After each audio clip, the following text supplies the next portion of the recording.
like to reconvene the regular scheduled meeting for the Mount Diablo School District for June 11th, 2018. We're coming from closed session. I'm going to do a roll call. Trustee Durkee. Here. Trustee Hansen. Here. Trustee Mayer. Here. Trustee Lawrence. Here. Trustee Mason is here, and I will ask you to rise and join us in the pledge.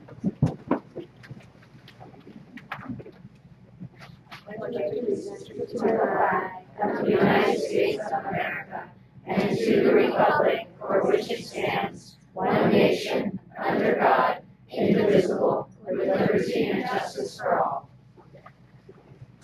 A couple meetings ago, or maybe longer than that, I talked about the fact that we often attempt to adjourn our meetings in honor of somebody, and we always forget because it's the end of the meeting. So I started when we have someone to do that, we'll do it at the beginning of the meeting, then we won't forget. So tonight I would like to propose that when we adjourn the meeting, it's in honor of Margaret Wiles.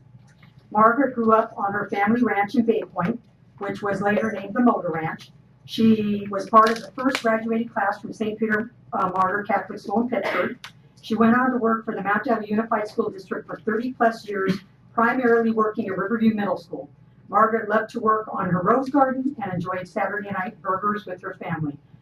She was not only a dedicated employee in Mount Diablo for many years, but very active in the Bay Point community and served for a short while with me on the Bay Point Municipal Advisory Council. So tonight we will adjourn in Margaret's honor. Thank you. Now, report out from closed session. Item number 1, confidential student matter regarding student 1818. The board received information. 7.2, possible discipline, dismissal, release, or reassignment of public employee, 1 case. The board received information. 7.3, possible discipline, dismissal, release, or reassignment of public employees, up to 7 cases. The board received information. 7.4, anticipated litigation, conference with legal counsel pursuant to Government Code Section 54956.9. There was actually only 1 case in which we received information. And 7.5, conference with real property negotiators, property, a portion of district-owned property on Oak Park Boulevard, Pleasant Hill, California. District negotiators were Nellie Meyer and Larry Shanky, and the board gave them direction. And that is all we did in session. So now we are on public comment.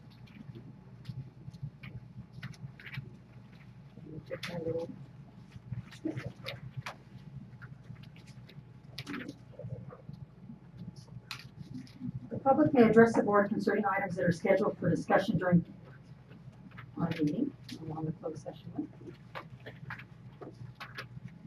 Any item within the jurisdiction of the Board of Education of the Mount Diablo Unified School District that is not on this agenda. These presentations are limited to 3 minutes each, or a total of 30 minutes for all speakers, or a 3-minute limit may be shortened. If there are multiple speakers on any one subject, the public comment period may be moved to the end of the meeting. Speakers are not allowed to yield their time. In order to be in compliance with the Brown Act, when you make public comment, we can either refer you to a future agenda, refer you to a staff member, or ask a clarifying question, but we cannot get into a discussion. So we will begin with Eric and Erica Miller, Teresa Dowd, and Veronica Perry, Concord High School Instrumental Music.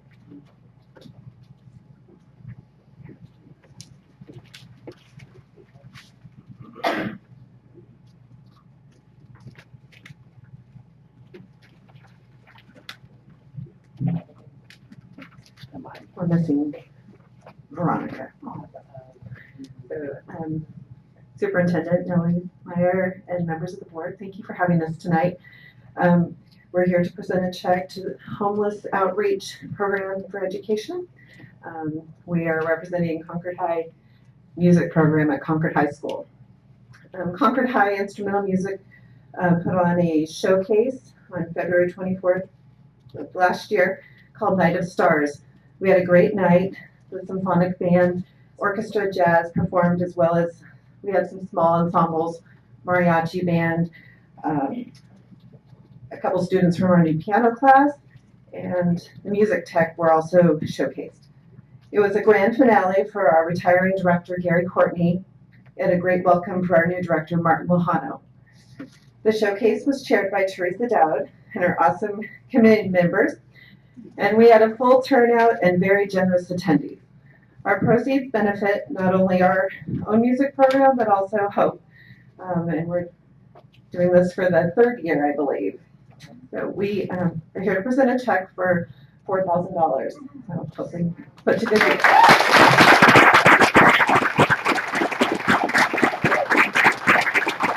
Present the check to Benedict Taylor.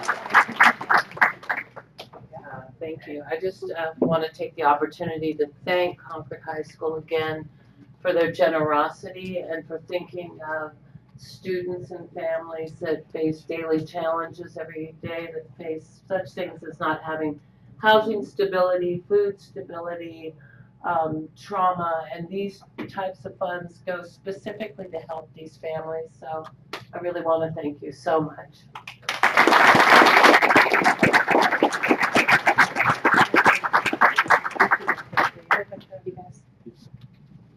Oh, there we go. We'll turn around. Oh. Stand in the middle. There we go.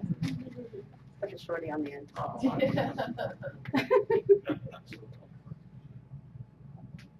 Thank you.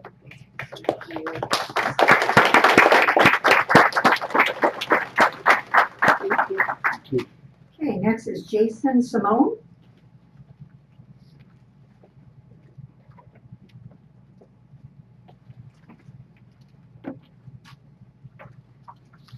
Hi, my name is Jason Simone. I'm going to keep it short because of the 3-minute limit. I'm a parent, and my daughter is entering kindergarten in a couple months at Bancroft Elementary, and we're applying for dual language immersion. And I want to talk briefly about the dual language program. It's something that I think the district really believes in, and we believe in it too a lot as parents. I think it's the best that our public education system has to offer in this area, so we're very excited about it. We saw that the program started at Bancroft recently, and we hear only positive things about it, which seems very unique. That so many parents are happy about it, and the popularity was going up so much that last year, from what I understand, the number of classes at Bancroft Elementary for the immersion program increased from 2 to 3 classes last year. But unfortunately, this year we're back to 2 classes at Bancroft. It might seem like going back to the norm, but to the community that's really wanting this service, it's cutting down from 3 classes to 2 classes. So that's a tough cut. I can see that the district is very devoted to the program and wanting to give the program the best chance of success. One of the things that in our meetings we learn a lot about is the 1/3 quotas that they have established for the program. They want to encourage 1/3 primary English, 1/3 primary Spanish, and 1/3 bilingual for the program. Unfortunately, the balance has never been accomplished. It's not really in line with the demographics of the area. And literature I've read is pretty clear on the fact that the balance is useful, but that other balances do work. And I think that we see that in the success of the program so far. I think that the goal is a good goal to have, and it's good to have goals. But I also think that we should remember that the kids are the priority. In 2016, the U.S. Census survey of Walnut Creek was that 5% of the city speaks Spanish versus 67% that we're trying to achieve in the dual language program. So the immersion program is trying to achieve 67% of children that are non-primary English. As the interest in the immersion program increases, the number of interested English speakers and Spanish speakers will increase over time, and I think the demand for the program is increasing. But as less resources are being put into it, in the case of Bancroft Popular Program at Walnut Creek, the primary English-speaking speakers are going to be pressed even more. So there's a risk that the current lottery system, there's 55 students that applied for the dual language immersion this year, and there's 48 overall spots at Bancroft versus 72 last year. So we are in a position where we know not everyone is going to be guaranteed a spot. Last year, I don't know exactly how it worked, but I know that another class was funded, so my biggest hope is that there is some possibility for increasing funding in this program. and meeting the demand in the community.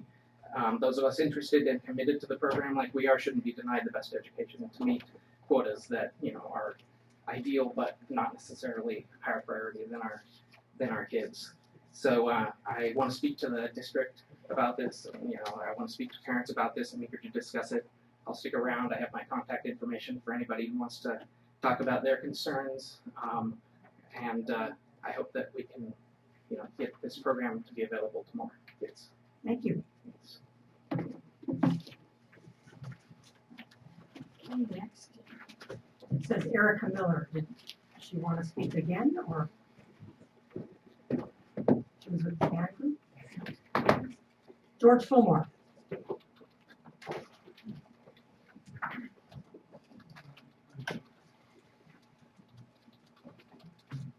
Superintendent, board, staff, general public, George Fulmore, Concord. So on a similar subject, I wanted to talk about the English Learner Program.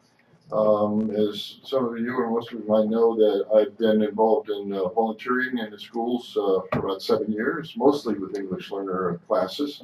To tell you the truth, when I first started, I was in a structured English class, and then the next year I was in an EL class. And honestly, I didn't know the difference. I was in Meadow Homes, and the kids are pretty much the same. And I found some of the teachers didn't know the difference. So that was kind of interesting. But anyway, it's kind of fallen out of the spotlight. I don't think there was any presentation all year on the English language program, as important as it is. I don't want to put her on the spot, but I don't think Carmen's been coming. So there's just not even a rep from the district lately. DLAC has evolved into parents that the leadership that doesn't even have English learner kids. Yes, they're Spanish speakers, and yes, they're Latino leaders, but they've kind of evolved into their interest in CABE and Inspire and some other things. I think you need to go back to a presentation about English Learner Program 101 that shows you again and the public that it is primarily a program from K through 5. And by the fifth grade, 80% plus of those kids should be English proficient. So they go to middle school, and instead of taking the English language development as their elective, they can then take other electives. And from then on, they're not considered in the English language program. Now, having said, and that's a plus because they have achieved the English proficiency. Latino demographics are changing. There's fewer kids in the overall in the monument. It used to be a no-brainer that there were so many Spanish-speaking kids that would enter the monument schools that there was an overflow, and there was no, you got 20 kids per classroom per grade level for sure. So you were going to have the classes. Now that's kind of lessened. Also, Rocket Ship came in. They had sales pitch against English learner program and against Spanish speaking in the schools. The transfer program's been very popular with a lot of very prominent Latinos in the monument. So the whole PR, you see, if you had plenty of kids and you could fill out the English learner program very easily, you didn't have to do a PR program. But as you have fewer kids, I think there's more pressure to do that. And I think the district needs to find a spokesperson that can put together a 15-minute overview of the English learner program in a very positive light, both for English speakers and Spanish speakers, because I think the Latino community also needs to know what they're getting. I think it's a terrific program. We spent a lot of money on books this last year. Got some great teachers. I get to volunteer with one at the kindergarten level, so I know great things are happening there. But let's do a presentation maybe even this summer before school year starts on the English Learner Program, how great it is and what it's accomplishing. Thank you. Thank you. Denise Persha.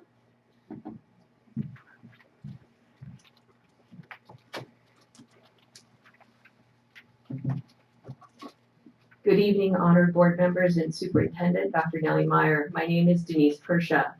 What is the purpose of the California Comprehensive Sexuality Health AIDS instruction? Well, according to the California Healthy Youth Act, it has 5 primary purposes. Remember, though, these purposes are legislated with a law that targets middle school and high school students.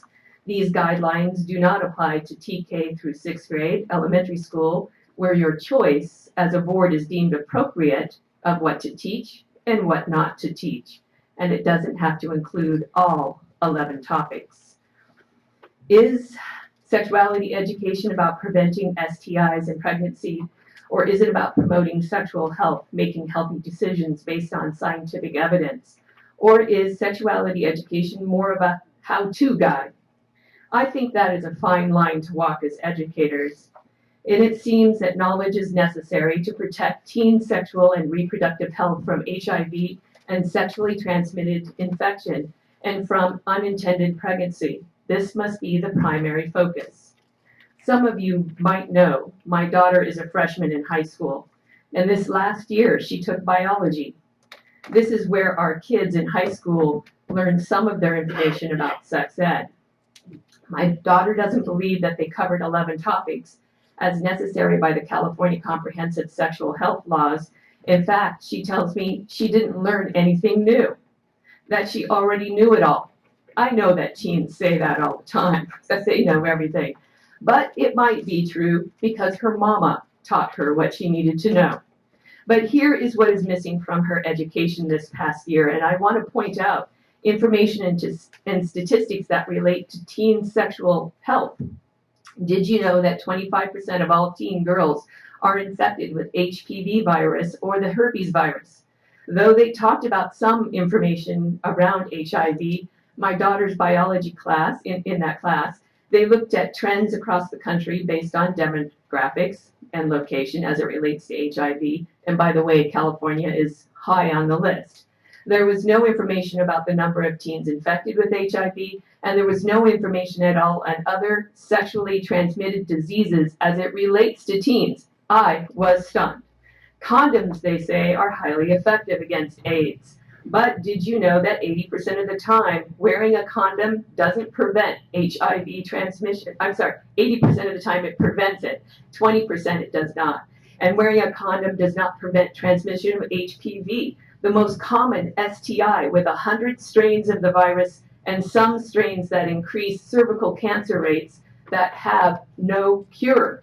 It is estimated that 1/4 of the population of teens and adult population has cervical cancer due to this HPV virus, or that they have the virus, I should say. Anyway, in ending, although youth ages 13 to 24 only account for 25% of the sexually active population, the newest data shows that they account for nearly 2/3 of all reported cases of chlamydia and gonorrhea, and they account for 25% of all new HIV infection. So my point is that they had sex ed. It was 7 or 8 lessons, and some of it included some HIV information.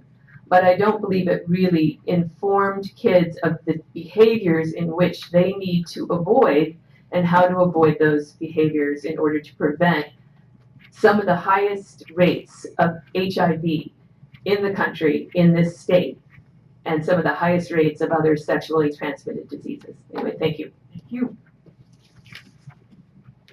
All right, that's all the public comment cards we have. We're now on to recognitions and resolutions. 9.1, recognition of Foothill Middle School, recipient of the California Green Ribbon Schools Award. Dr. Meyer? Yes, thank you.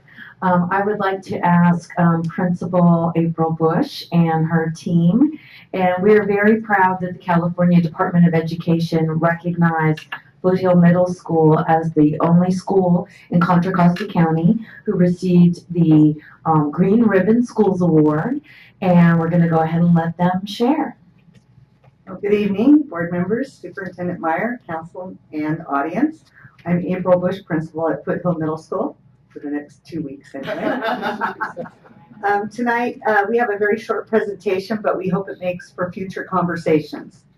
As you know, Foothill was successful in being recognized as a Green Ribbon School this year. Along the way, we've learned a great deal with the success and shortcomings of our efforts. And we put together a brief slideshow tonight to show you some of the highlights of our learnings. First, the Green Ribbon School Award recognition recognizes school and school districts across the state for environmental excellence, demonstrated achievement of the 3 pillars, which with science teacher Devin Jackson I will explain to you in just a minute. Foothill Middle School received the Green Ribbon Award for their recycling, composting, reduction of water use, providing environmental education, and overall creating an environmentally friendly school. Recognition was given in early May at Anaheim as part of the California Distinguished School Awards ceremony with Superintendent Tom Torlakson.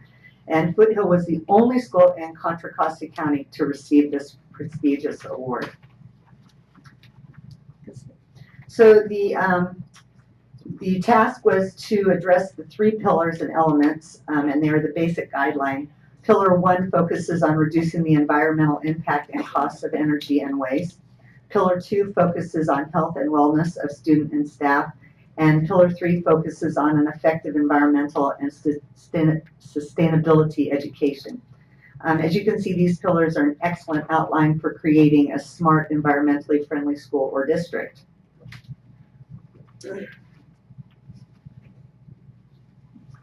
Good evening. My name is Devin Jackson, Science and Engineering teacher. So Pillar 1, which you can see up on the screen on the left, are the areas that Foothill and Mount Diablo Unified School District have worked to reduce the school's carbon footprint, including solar project, trash reduction, energy savings in lighting, and water saving landscape replacements.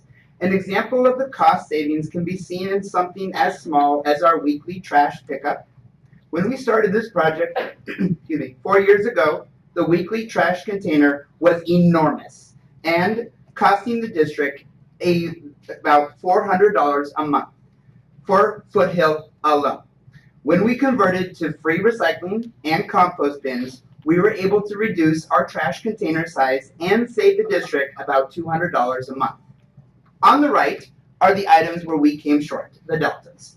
The main shortcoming in this area was in the gathering of data and having a point person for monitoring not only the data, but how to implement environmentally friendly and cost-saving measures at a district level, and of course, including Foothill. Pillar 2 is a focus on health and wellness. There are many initiatives that the district has implemented, including the Healthy Schools Act, changes in the use of pesticides and hazardous contaminants, and the healthy food and nutrition policies, including the focus on school gardens or edible schoolyards. Shown in this slide is also one of the 7 new hydration stations that we were able to install this year, which encourages both reusable bottles and attributes to healthier staff and students by encouraging the drinking of water. These were funded from various student and community groups and installed at no cost by the district, and we thank you for that support. One area that needs more focus is coordinated effort for school wellness programs for students and staff. And of course, this would be a district-wide benefit and something I believe there's momentum for currently. Pillar 3 is about educating students and staff about the benefits of having an environmentally friendly campus and, most importantly, how their actions continue to contribute to this effort. This is primarily focused on our recycling and composting efforts. However, the implementation of curriculum that address these issues, including eco-literacy, which is part of the NGSS, the Next Generation Science Standards, and the focus on STEM as a start. In addition, the 5 environmental principles and concepts, also known as the EPNCs, which are, in a nutshell, how people reduce their impact on the environment by being a citizen scientist. And I'd like to point out, and I'm happy to provide, I noticed as I walked in this evening, you have 2 metal garbage bins, but no compost recycling bins. So I would be happy to provide you with some compost and recycling bins free of charge so you can use here.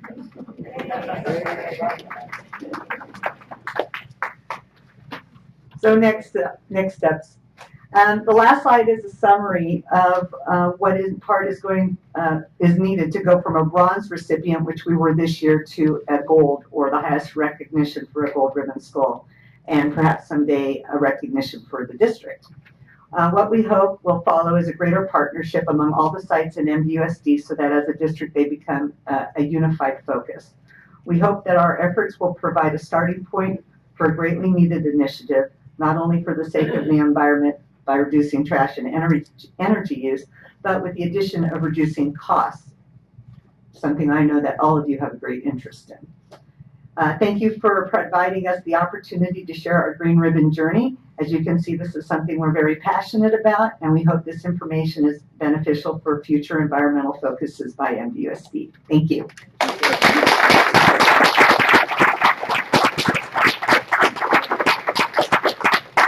On behalf of Mount Diablo School District, we would like to present you with a small token of our appreciation.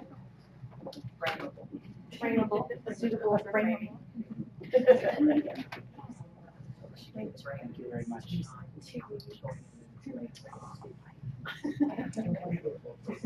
Melanie.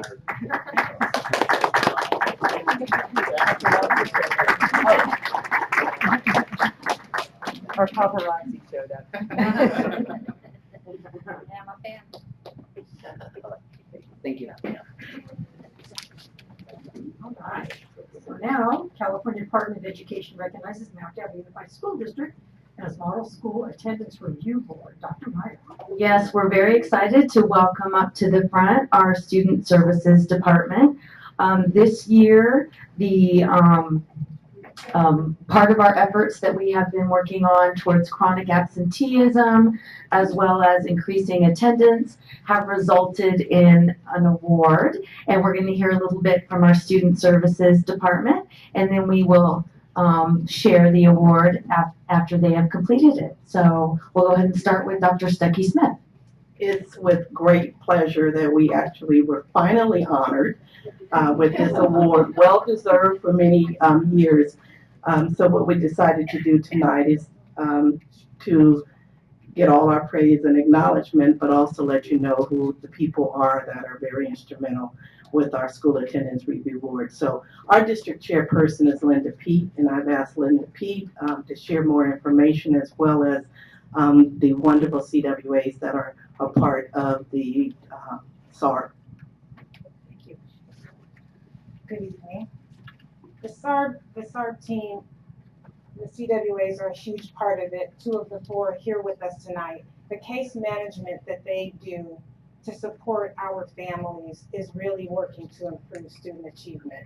In the last 2 to 3 years here, we've reduced the chronic absence rate for the district, and we still have a ways to go. We still are not meeting the needs of our African American students, our homeless students, and our special education students. But we're working together, and it's the expertise and the diversity of our group and the support of the counselors, of the special ed department, of the school nurses, and of our agencies and Assistant District Attorney Laura Della Hunt that helps us to find innovative and creative ways to support the students of Mount Diablo Unified School District. So we are all so pleased that the California Department of Education recognized us with this award.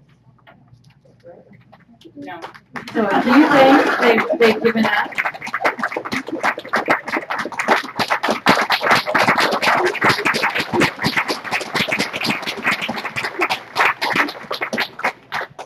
We have from our district, suitable for framing as well.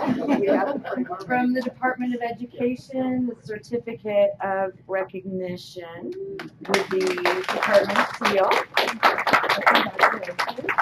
And then a plaque that honors Mount Diablo Unified School District with a model SARB program. So thank you so much.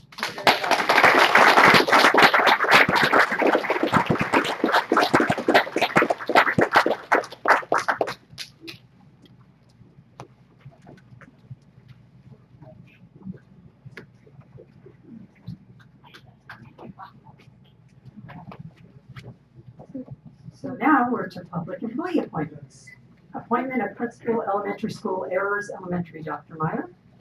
Yes, I kind of feel like after the graduations last week, this is where we get to say the names and everyone who's been waiting to hear the name and see someone walk up.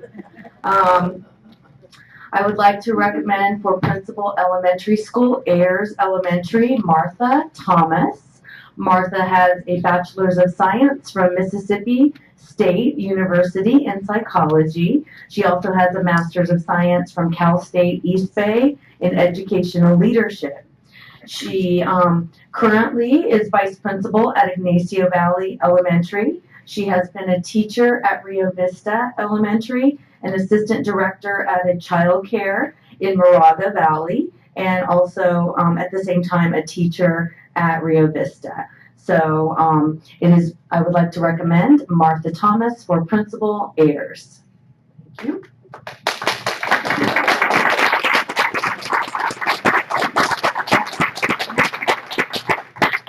I would move that the board approve the appointment of Martha Thomas as principal in the Mount Diablo School District and assigned at Ayers.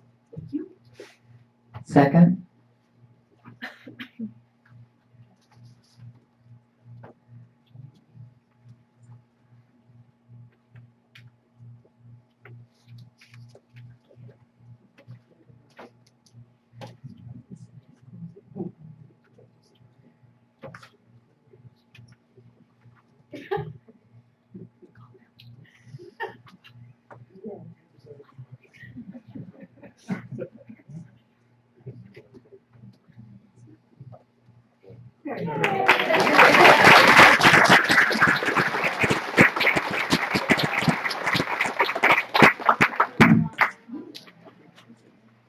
It wasn't you, it was a little technological glitch here. I got in that. I was gonna Okay. there. We didn't make you sweat. Every time I come out, the computer goes wacky. Oh, Dr. Meyer, President Mason, and all the trustees, I want to thank you so much for giving me the opportunity to continue serving the students and families of Mount Diablo as principal of Ayers. I want to thank my family, my husband Brian and my daughter Skylar, and all of our friends and family who are in the audience. I'm watching on their webcam. Hi. For being with me tonight and showing all the love and support that they always have. I'm honored and look forward to serving our students next year. Thank you.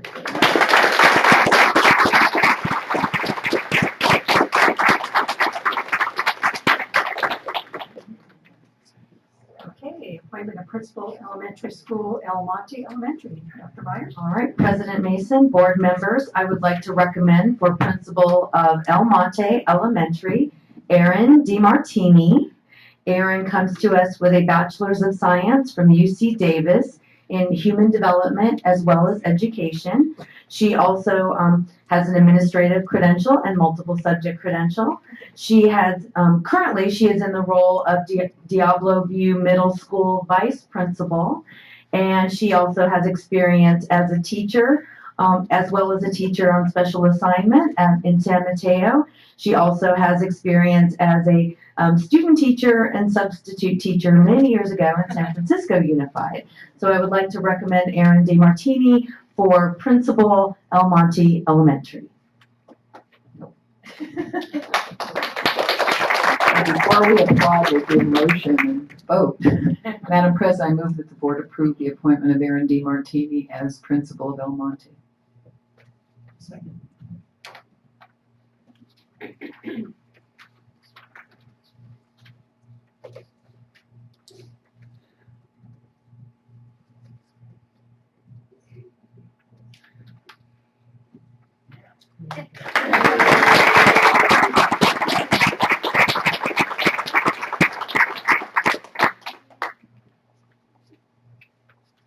Dr. Meyer and the board, thank you very much. I was very fortunate to come to Mount Diablo Unified and work with the middle school team, Patty Bannister and the wonderful staff at Diablo View.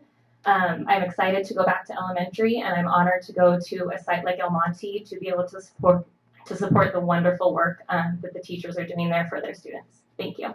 Congratulations. Appointment of principal elementary school, Monte Gardens. Yes, President Mason, board members, I would like to recommend for principal of Monte Gardens Elementary, Jonathan Fay. Jonathan comes to us with a Bachelor's of Arts from Cal State Hayward in music. He also has a master's from the American College of Education in Curriculum and Instruction. He currently is vice principal at Northgate High School, and he has experience for 14 years teaching music in Fremont Union High School District, as well as instrumental music teacher in Fresno. So I would like to recommend Jonathan Fay for Principal, Monty Gardens Elementary. Madam President, I move that the board approve the appointment of Jonathan Fay as principal with assignment at Monty Gardens Elementary. Thank you. Second.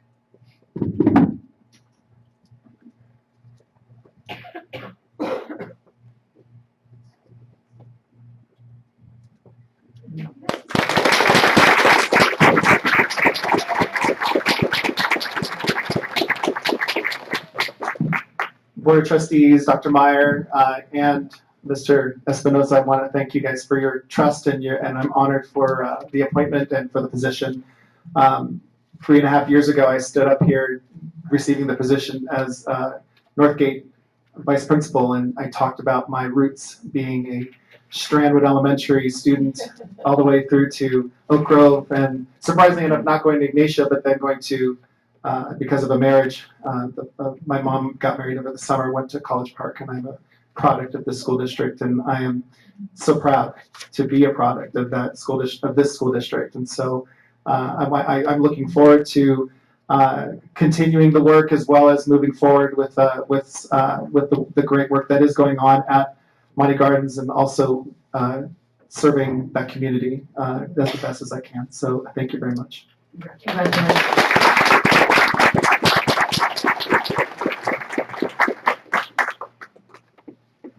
Okay, appointment of principal elementary school, Mount Diablo Elementary. Yes, President Mason, Board of Education. I would like to recommend Lynn Kissinger for the position of principal, Mount Diablo Elementary. Lynn comes to us with a Bachelor's of Arts from Cal State Hayward in Liberal Studies, as well as a Master's of Education from Cal State East Bay in Education. She currently is the principal of Ignacio Valley Elementary School. She has experience as a program specialist at El Monte Elementary, as well as a teacher at El Monte. She has been a vice principal in our summer school programs and a teacher at, as mentioned, El Monte, as well as Delta View Elementary. So I would like to recommend Lynn Kissinger for the position of principal, Mount Diablo Elementary School.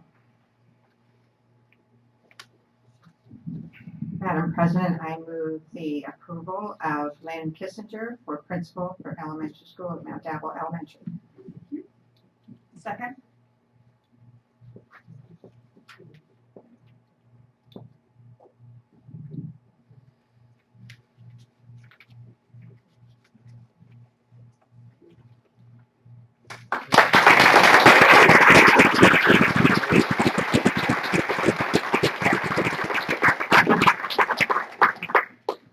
Dr. Meyer and board, it's going to be a change for me, but I look forward to the challenge and accept it willingly. Thank you so much. Congratulations.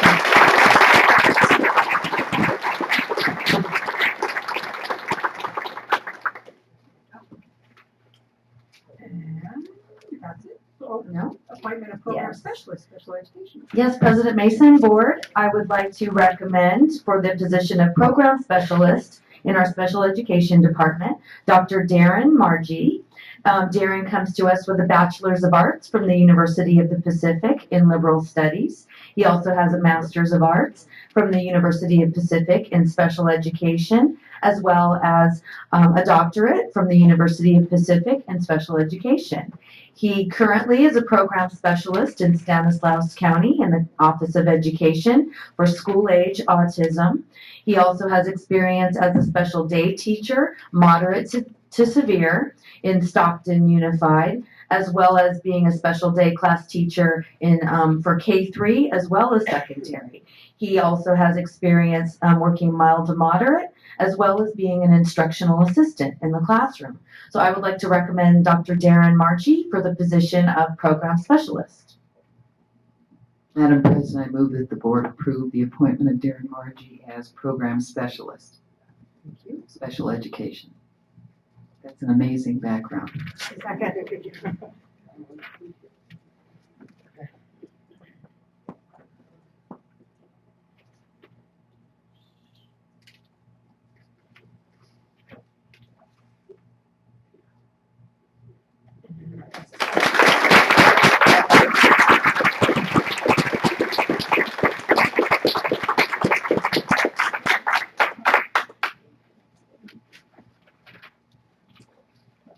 Meyer and the board, I appreciate the opportunity to let me work for Mount Diablo Unified. I feel very welcomed already with Dr. Geely and realize that Mrs. Stuckey Smith was my teacher. In the 8th grade, so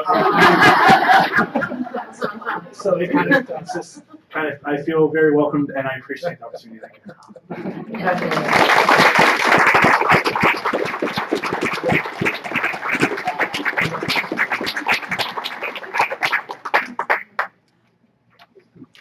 Okay, that takes us to board member reports.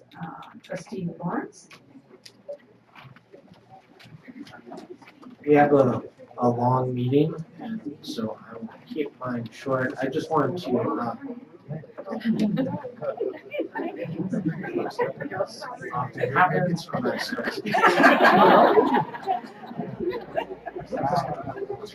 just give them a second.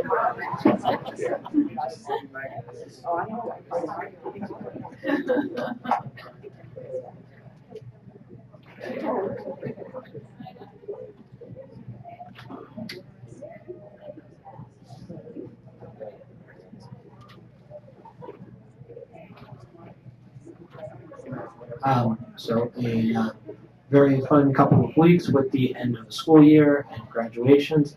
And I just want to limit my remarks. I've already shared this with Dr. Meyer. I think, one, we had an exceptional group of candidates that we just appointed. I would point out, just as a board member, it was disappointing that I only saw the biographies just right before this meeting. We didn't have the opportunity to review them extensively beforehand and ask questions. And I would still make a push. I greatly appreciate the fact that we now, when we're appointing principals, we're saying which schools, but especially for internal candidates, I don't understand a reason why we could not list the name of the person who was being appointed, because it's going to become a matter. Right.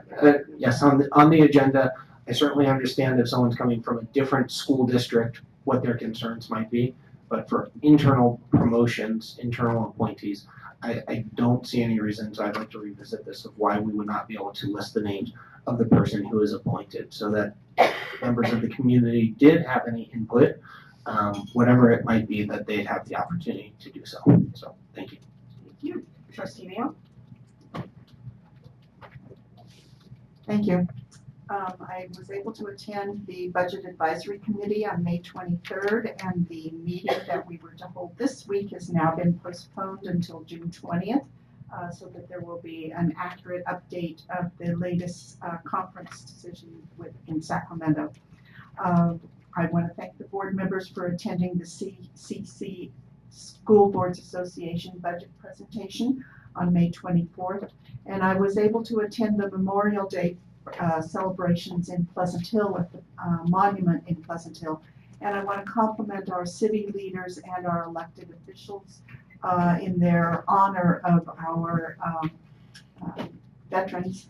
And there was an outstanding speaker representing the Navy there, and he also emphasized school and the work that is done by the military. I attended the speaker series on May 29th, which was on the budget and LCAP at Concord High School. I know that others attended the College Now graduation. I was able to attend all of the graduations, and I want to compliment all of our school sites, our students, and our parents of the graduates for an outstanding observance of the graduations this year. The speakers were amazing, and the music performances were great, and the audiences were joyful and respectful during the ceremonies this year. So it was a wonderful opportunity to see our students. And two of the speakers spoke about their class, not just about the class of 2018, but of their class being the family of 2018. And it was so heartfelt when they made those statements. June 13th, I want to remind you that there's a Me Too panel presentation that's being sponsored by the Contra Costa County School Boards Association at DVC at 7 p.m. And it'll be a great presentation. And on June 14th, I'm looking forward to the summer lunch kickoff at Cambridge Elementary School at noon. So hope to see you there. Okay. Yeah, this end of the year, we get all of these completion programs, so it was great. The whole week, last week, was down at the Concord Pavilion, most of the time with a graduation every night, and I would second that the students were wonderful. Everybody, the audience was great, the parents down there, and the student speakers were amazing, but I appreciated the respect that people showed at all those graduations.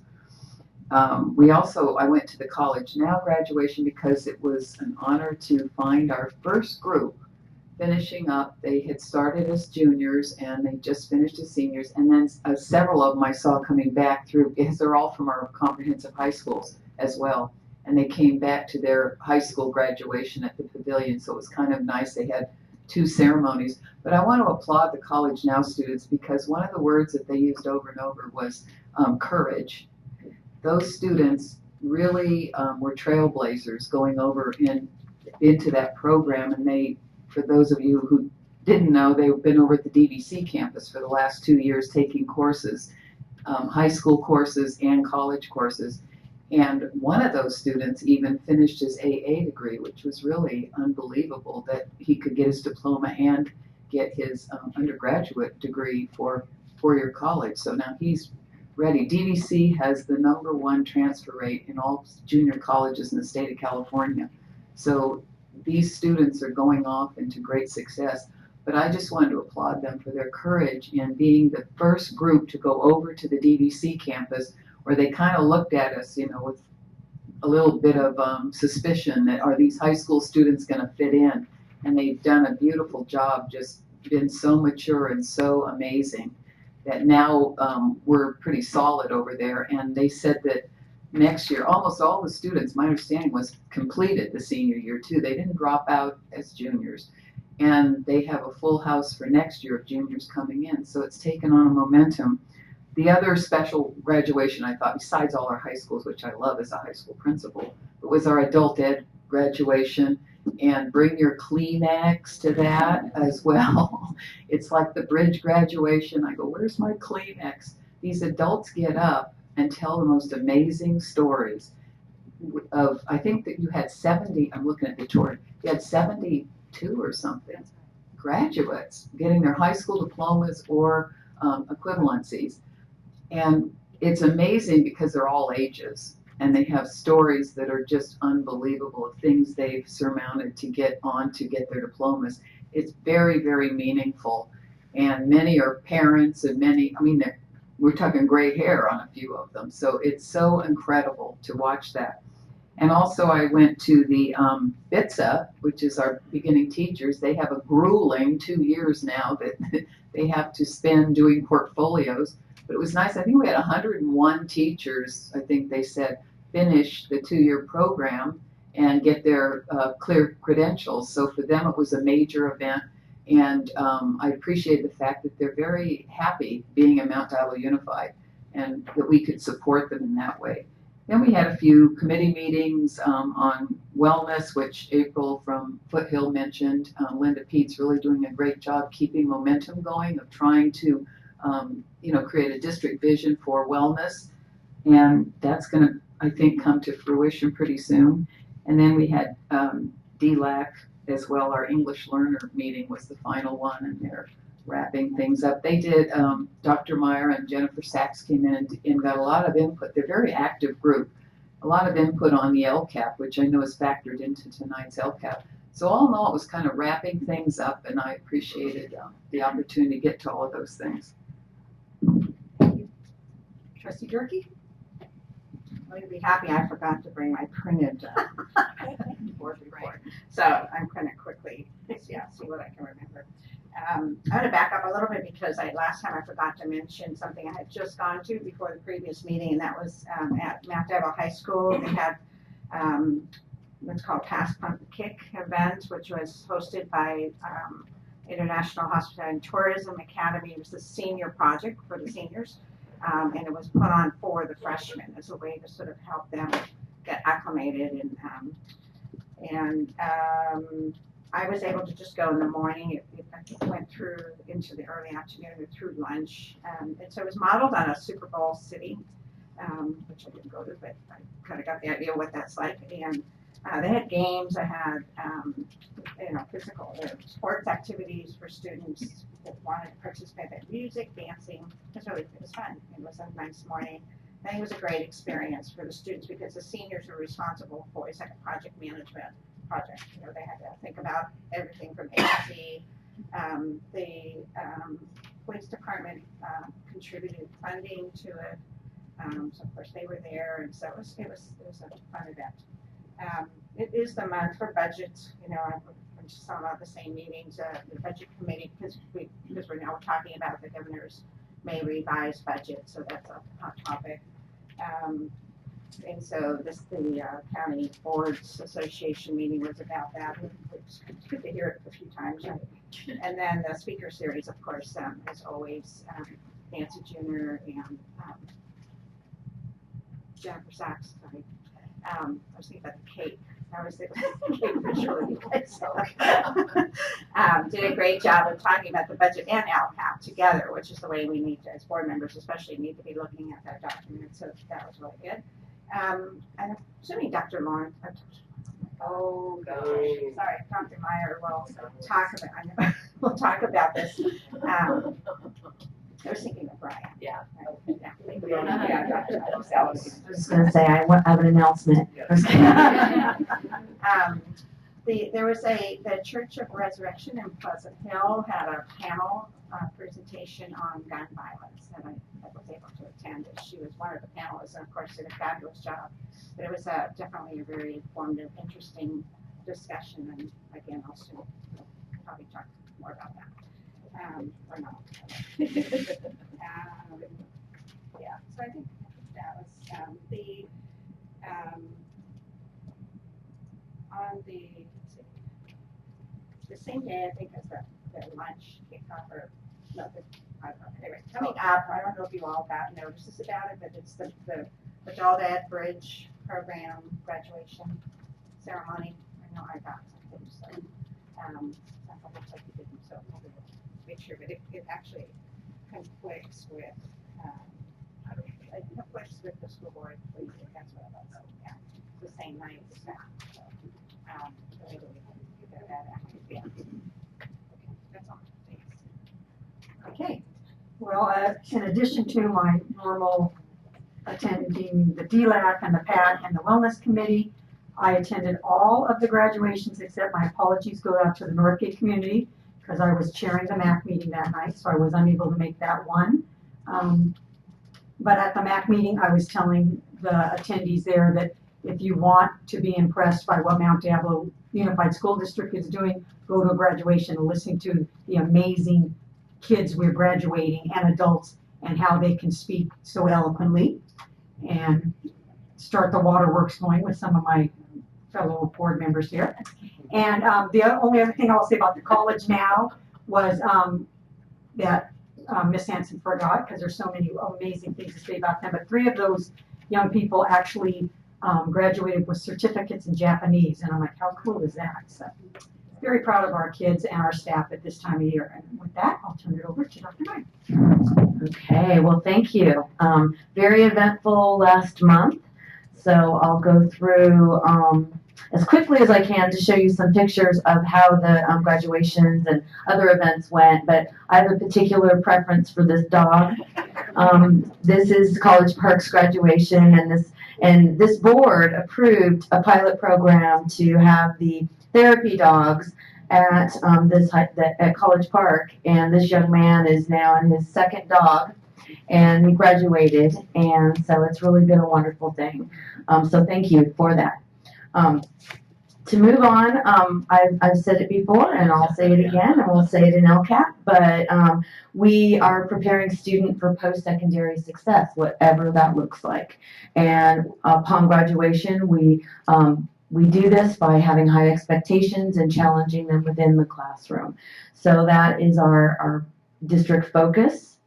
And then starting, we did this in chronological order. This is the bridge transition graduation ceremony. And they're very, very excited. You can see happy to be there. And that was a wonderful event, another tearjerker. Then we went to the alt education. And you can see here we had different schools represented: Crossroads, Gateway, Summit, Prospect, and Horizons. And so it was just a wonderful event with great different stories from each of the students. It's amazing what they have overcome or what they can do, what they've done during high school already. And then we moved on to Mount Diablo High School. And you can see here Mr. Barbos' first graduation. It is always fun to tease the principal on his first graduation. They're just very calm and collected. And he did a fantastic job in English and Spanish. And just a very excited, respectful event for the Red Devils. And then we moved to Concord High, and these wonderful students, these are pictures of them before the promotion, and they were a little nervous, and they did a great job. It was a wonderful event that had welcomes in over 25 different languages, and then they also had sign language, which they do every year, but it's just uplifting. Moving on to Northgate High School, a great event. It was election night, so the many students, as the one on the top left, had an I voted sticker. So they did that before the promotion.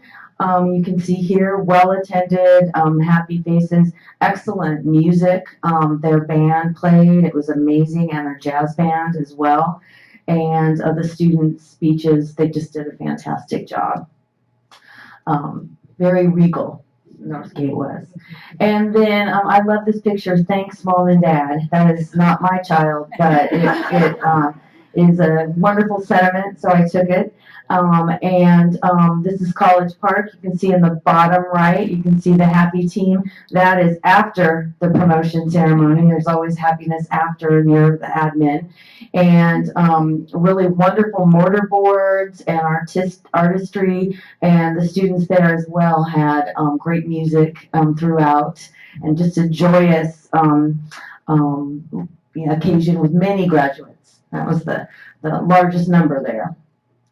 And then Ignacio Valley High, they each have their own personality.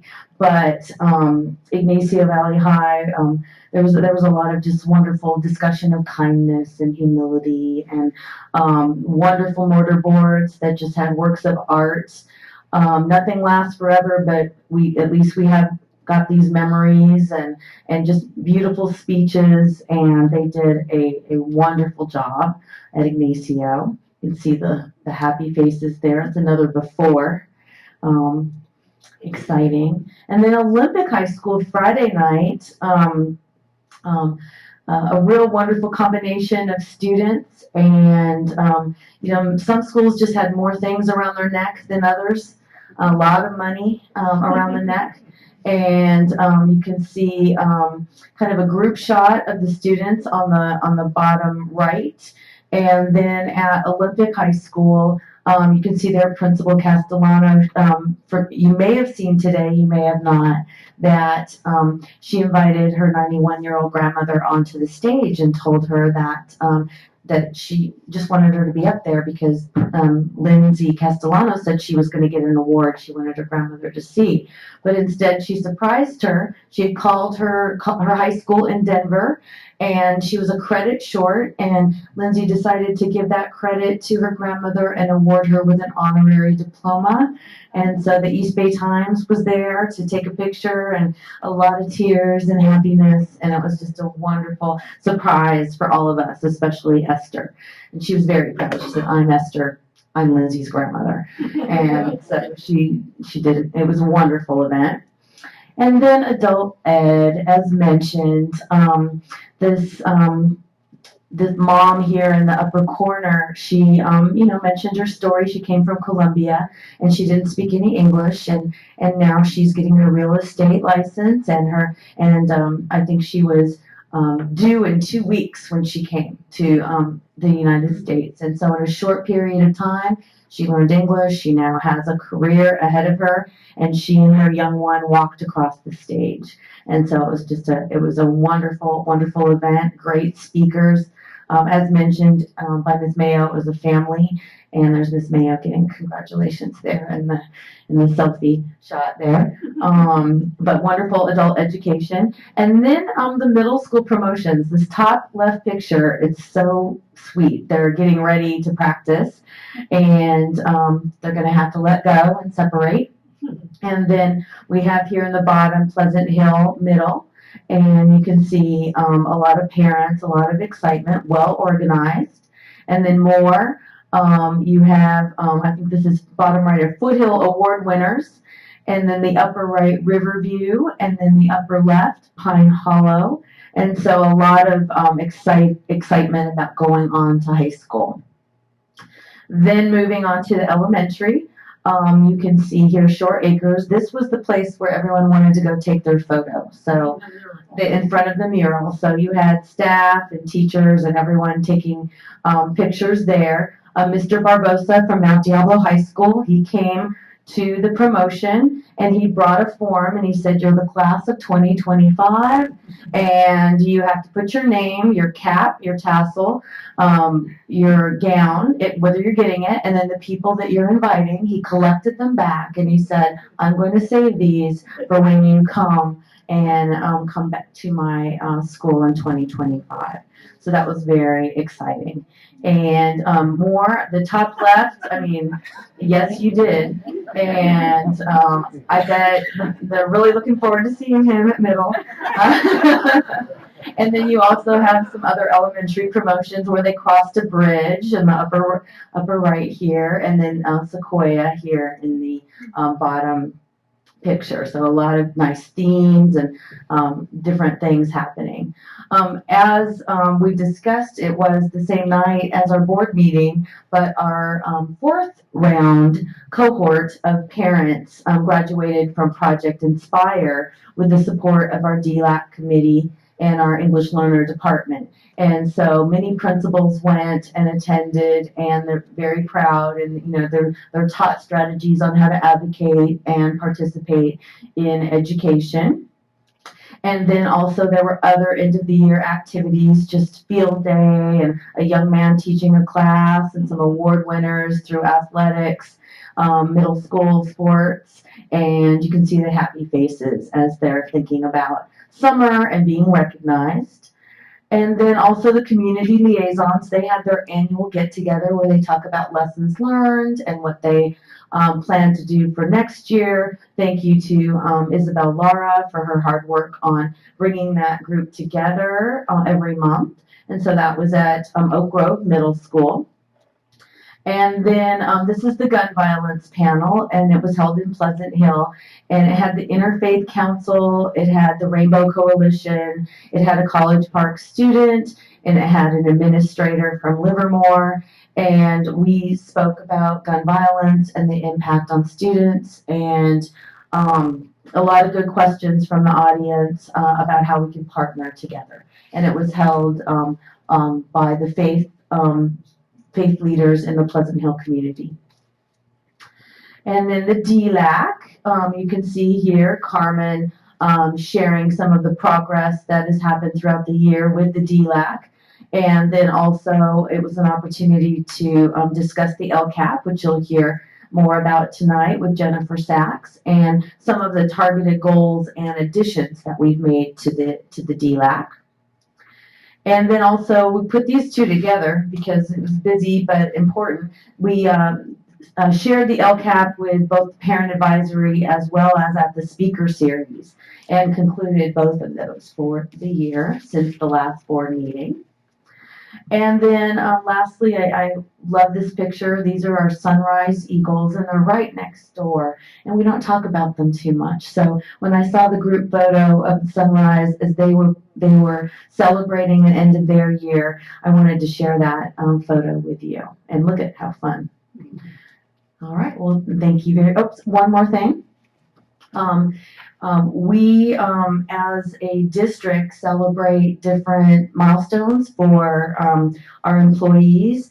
And with our recent Olympic graduation, we saw one employee who had 46 years of service to Mount Diablo, but we also look at our 5, 10, 15, and 20 milestone marks. So it is my honor to recognize Debbie Maher in appreciation of 15 years of service at Mount Diablo Unified School District. And I have to say, she's amazing and humble and hardworking. And so, thank you, Debbie.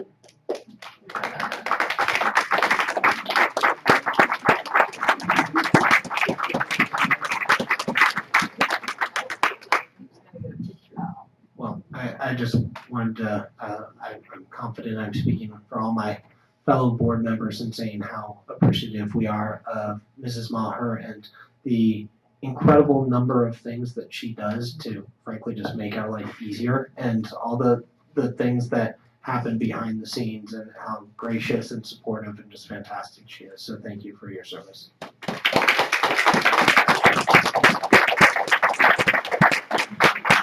So I'm not going to do it, but I didn't realize I neglected to talk about all my graduation experiences. But I do want to say that what was wonderful this year, and it's the first time in many years or ever that this has happened, is the adult ed graduation was on a Saturday, which made it possible for, it didn't conflict with any other graduation. Traditionally for years it conflicts with Northgate always. So that was great, and I said it there, but I want to say thank so much to all the board members. It's the first time I've had 4 board members there, like a record-breaking experience. Usually you have the one that has to go, but you know, again, coming from that world, I really appreciate it. I know the staff really appreciate it, and then also Dr. Meyer was able to be there, which had a big role. So that's what I hope we keep that up, because it makes a huge difference. And I think it worked fine on Saturday, right? So yes, it was a great event. So thank you. Okay. With that, we'll go to our consent agenda. Items listed under the consent agenda are considered routine and will be approved or adopted by a single motion. There will be no separate discussions of these items. However, any item may be removed from the consent agenda upon the request of any member of the board and acted upon separately. So, I would like to pull 13.15. I don't know if there's any others that anyone wants to pull. I would like to call 13.31.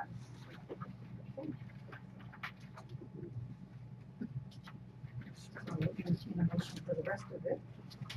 Madam President, I move the board adopt the consent agenda with the exception of 13.15 and 13.31, which will be considered separately. Thank you. Second. Thank you. That was Mr. Lord, so second there. Okay, all those. We're gonna vote. What? I heard him. Oh, okay. I didn't hear him. I guess I hear better out of this ear than this ear. I did.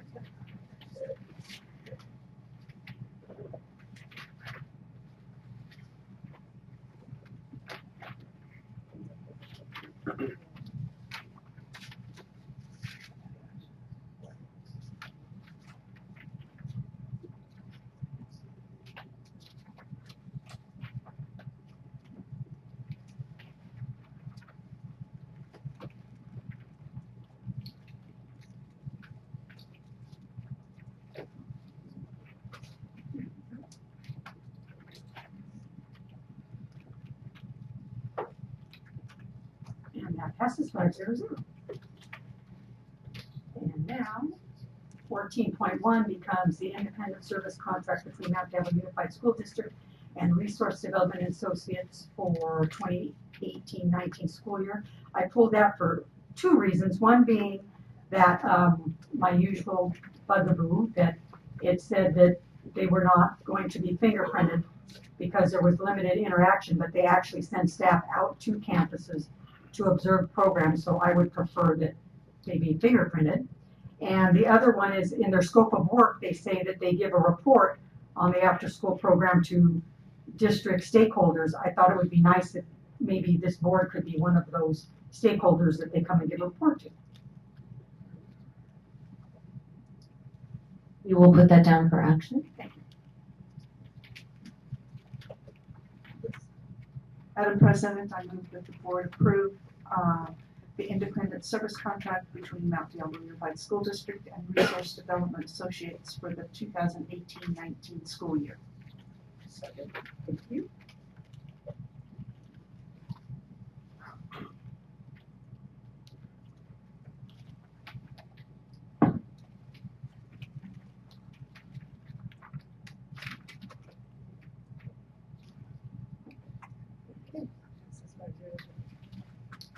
Now,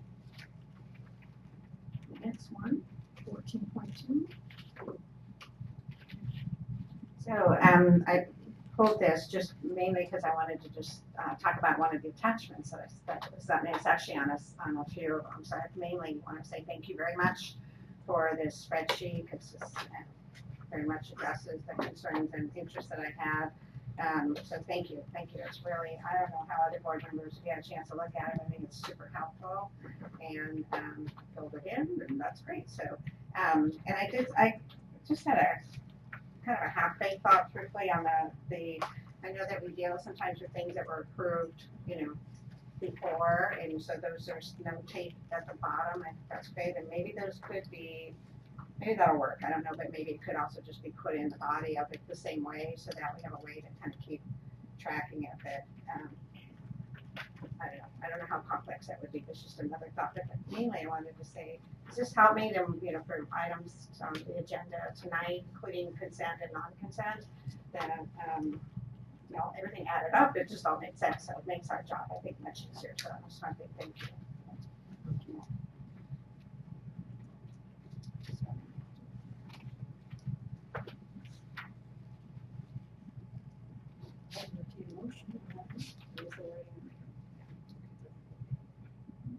Madam President, I move that the board approve item 14.2, award bid 1803 door replacement for modernization. Thank you. Second.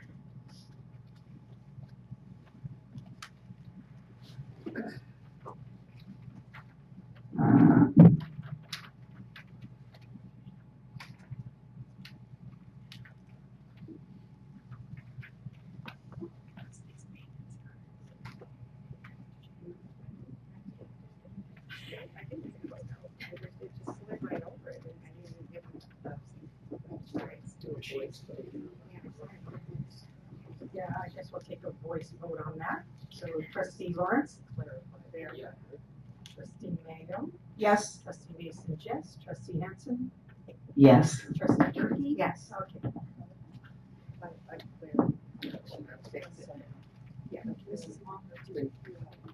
Oh, there was an accidental no vote, so we did. Do you mind if I clear it and we re-vote? No, we don't mind that at all.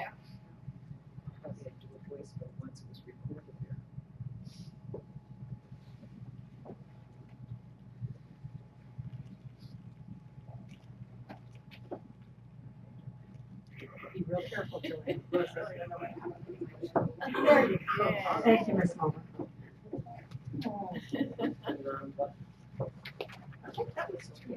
That was true. I thought there was no going back, so. Okay, so next communications, and we have a flying card here from Anita Johnson.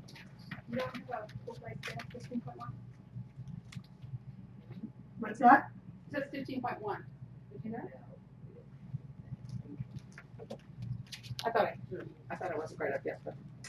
Good evening. I'm Anita Johnson, President of Mount Diablo Education Association.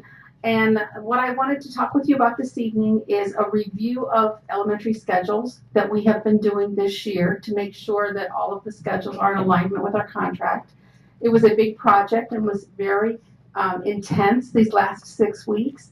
And I want to commend Karen Clark, Bev Tom, and Laura Juranic. They were absolutely fabulous to work with.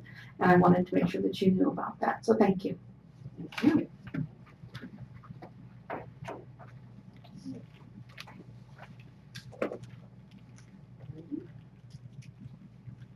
So Business action item 17.1, award of contract to LPA for the development of a facility master plan for the Mount Diablo Unified School District.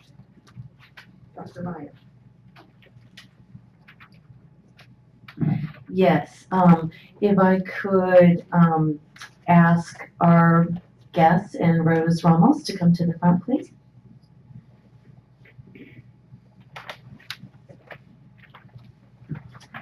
What you have before you is the award for the contract of the facility master plan that was brought to the last meeting for information. And we have some updates and some changes that we have put forward as a result. And Rose Ramos, our CBO, will be sharing.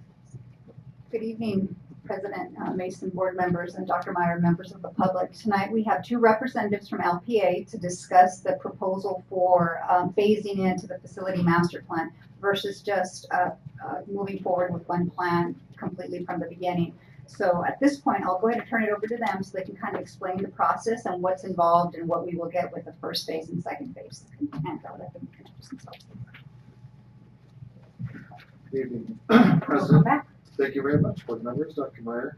I'm Walter Este. I'm Managing Director of Education for San Jose at LPA. And I have with me Jim Kissel. Jim. Good evening, Jim Kissel, Principal and Director of School Planning with LPA. So we're here to answer any questions you might have. We responded to some questions that Rose gave us earlier. You saw the revised fee proposal in the document, so we broke that up into two different phases. The schedule allows for that. It kind of works with the first phase going through closer to the end of the year through November, and then a subsequent phase. So if you'd like us to answer any questions, we'd be happy to do that. Okay. Anybody have any questions? You should think of something because you've been down here for a couple of months.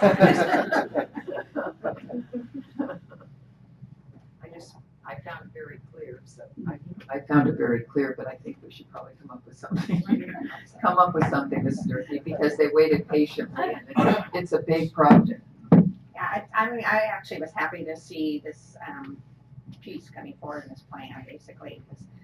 One of the questions I had previously was, we talked about focus groups and all that kind of stuff, and I have a little question in my mind about that part of it, and so I think starting smaller makes sense to me because I just worry that we invite lots of dreaming and input and then we can't do it, and so then what happens with that? I mean, it's always lovely to plan and dream, but so I think this is measured and good, so that's not really a question, but it's a comment.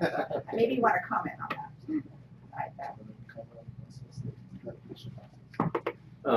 I would say too, in our proposal, that was based on our best interpretation of the district's RFP, RFQ during the selection process.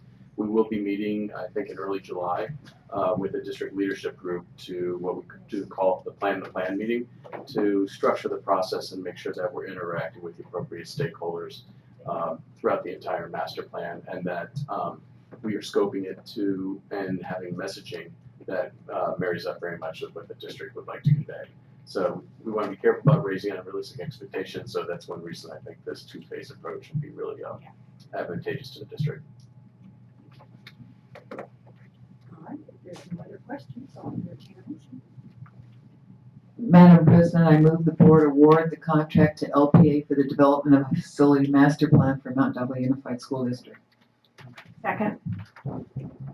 I want to say last presentation you did was really great and very informative and helpful. So it inspired a lot of confidence. Thank you.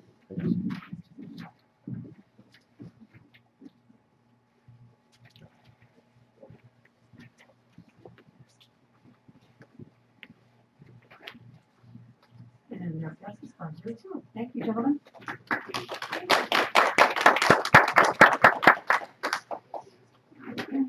Okay.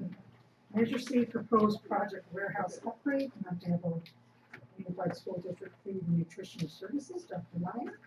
Yes, we're bringing forward for information, information on our warehouse upgrade. And if I could, I would like to invite Richard Jackson and Dominic Machi to the podium. And we have some information they're going to share with you. Good evening, Board of Trustees, President Mason, Dr. Meyer. Thank you so much for giving us the opportunity to discuss a very important project to, especially the Food and Nutrition Services Department. This is a project that can really change our business model and something that's for the future of the department that I'm seeing for the next probably 30 to 40 years. Considering, as you see on the left, in this particular slide is the present warehouse that we have. It was built around 1962. It has been around for close to 56 years. So it is time that it's done its job. But we have a new proposal, which is on the right, which is a projected look that we think in that rendering that we could build out, that we think could support the district for quite some time. So as I move forward, I'll go to the next slide. Excuse me 1 second. Make me a little technology help. Power on. Oh, excuse me.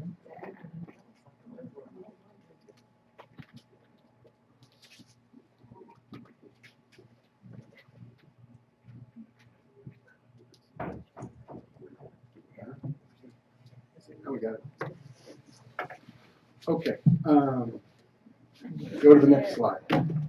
The role and responsibilities of the centralized warehouse operations is the centralized distribution model would support 45 school working kitchens. It would receive and ship outbound products to the 45 school site kitchens. It would increase inventory control from purchased products, allowing Food and Nutrition Services to manage all purchases from one central location to support the 45 school working kitchens that we have here in the district.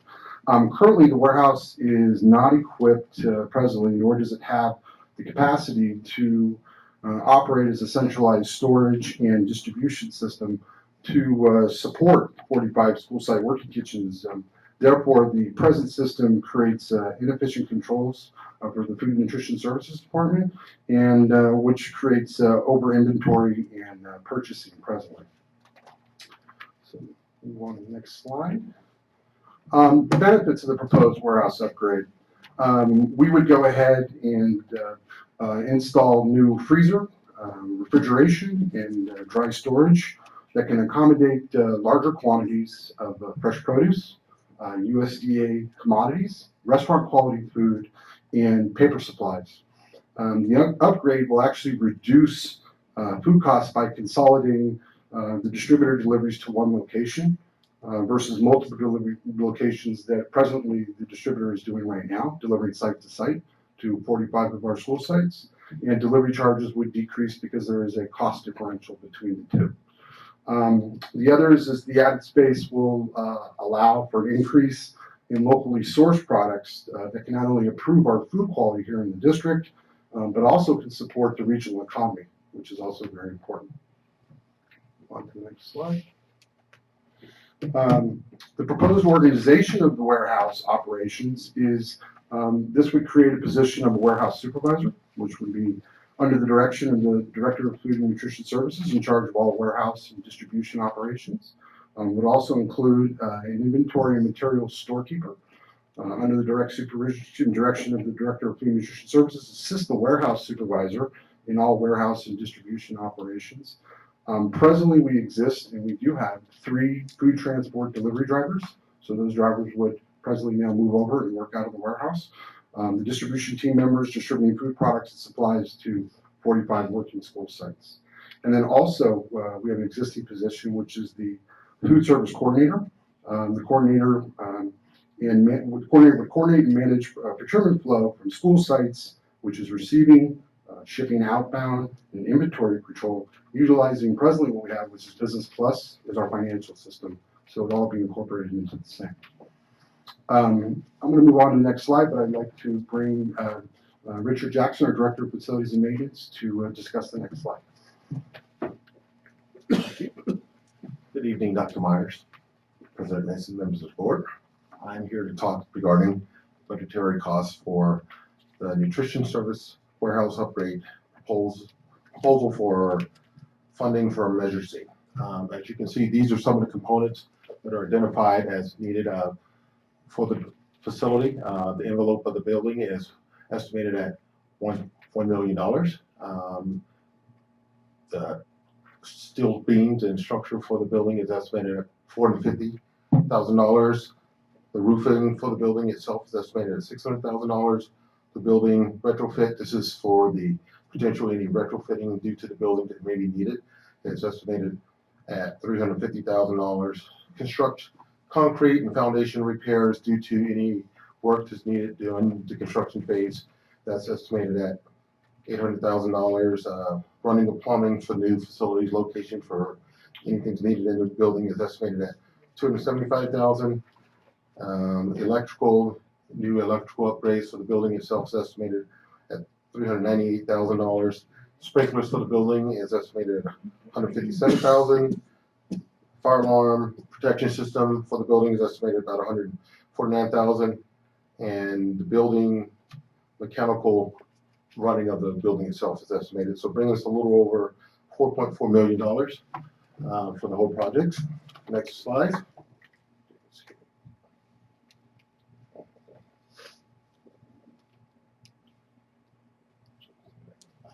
Sorry. Next slide. Okay, here we go. Technology was estimated at $108,000. I'm sorry about that. Mr. Jackson, if I could I just ask maybe if there are any line items that you would specifically call out instead of asking you to read each individual one? We have them here, so if there are any that you want to give commentary on. Well, not absolutely, not necessarily. I just wanted to make sure you guys had it, and if you had any questions regarding this. So for the renovations of the building, estimated for that as total cost, we're looking at a little over $5.2 million, and that's for the actual raw construction of the building, not for any actual work. This is just for the materials of the building there. So that's what we're looking at there for the cost. And I'm gonna let Dominic speak, pass it back over to him to speak to regarding the refrigeration and storage of the equipment. Okay. In the cafeteria fund, we have done extremely well here in the district, and we seem to have a fund balance that is beginning to hit a maximum allowable that we are able to keep in our fund balance. And CDE, California Department of Education, has asked us to maybe begin to put a spending plan down so we can begin to spend down our fund balance. The $1.2 million will be put into the refrigeration, which is an allowable cost under the USDA, as well as a freezer, as well as the dry storage, pallet rack locations, and everything else that goes inside the operations of the warehouse. So that $1.2 million to me, I see as a great investment to use our fund balance, because we'll be taking a look at something, a $1.2 million going into a 30 to 40 year project, a facility that we can use for the department. So to me, the $1.2 million, which we do have in the fund balance, that we can present, because we still have to ask California Department of Education for the approval of all the equipment anyway, I think that they would completely support. So that's the purpose of that. I'll move on to the next slide, and I'll let Richard go up the budget summary. This is regarding the budget summary. As you recall, back in March 7th, in a workshop, we came up with $11 million that we were looking at potentially doing the warehouse building, as well as updating creating a central kitchen there. After going back and reassessing what the potential cost was, we came back and we decided that at this time we needed to hold off on that until a later date when we do a facility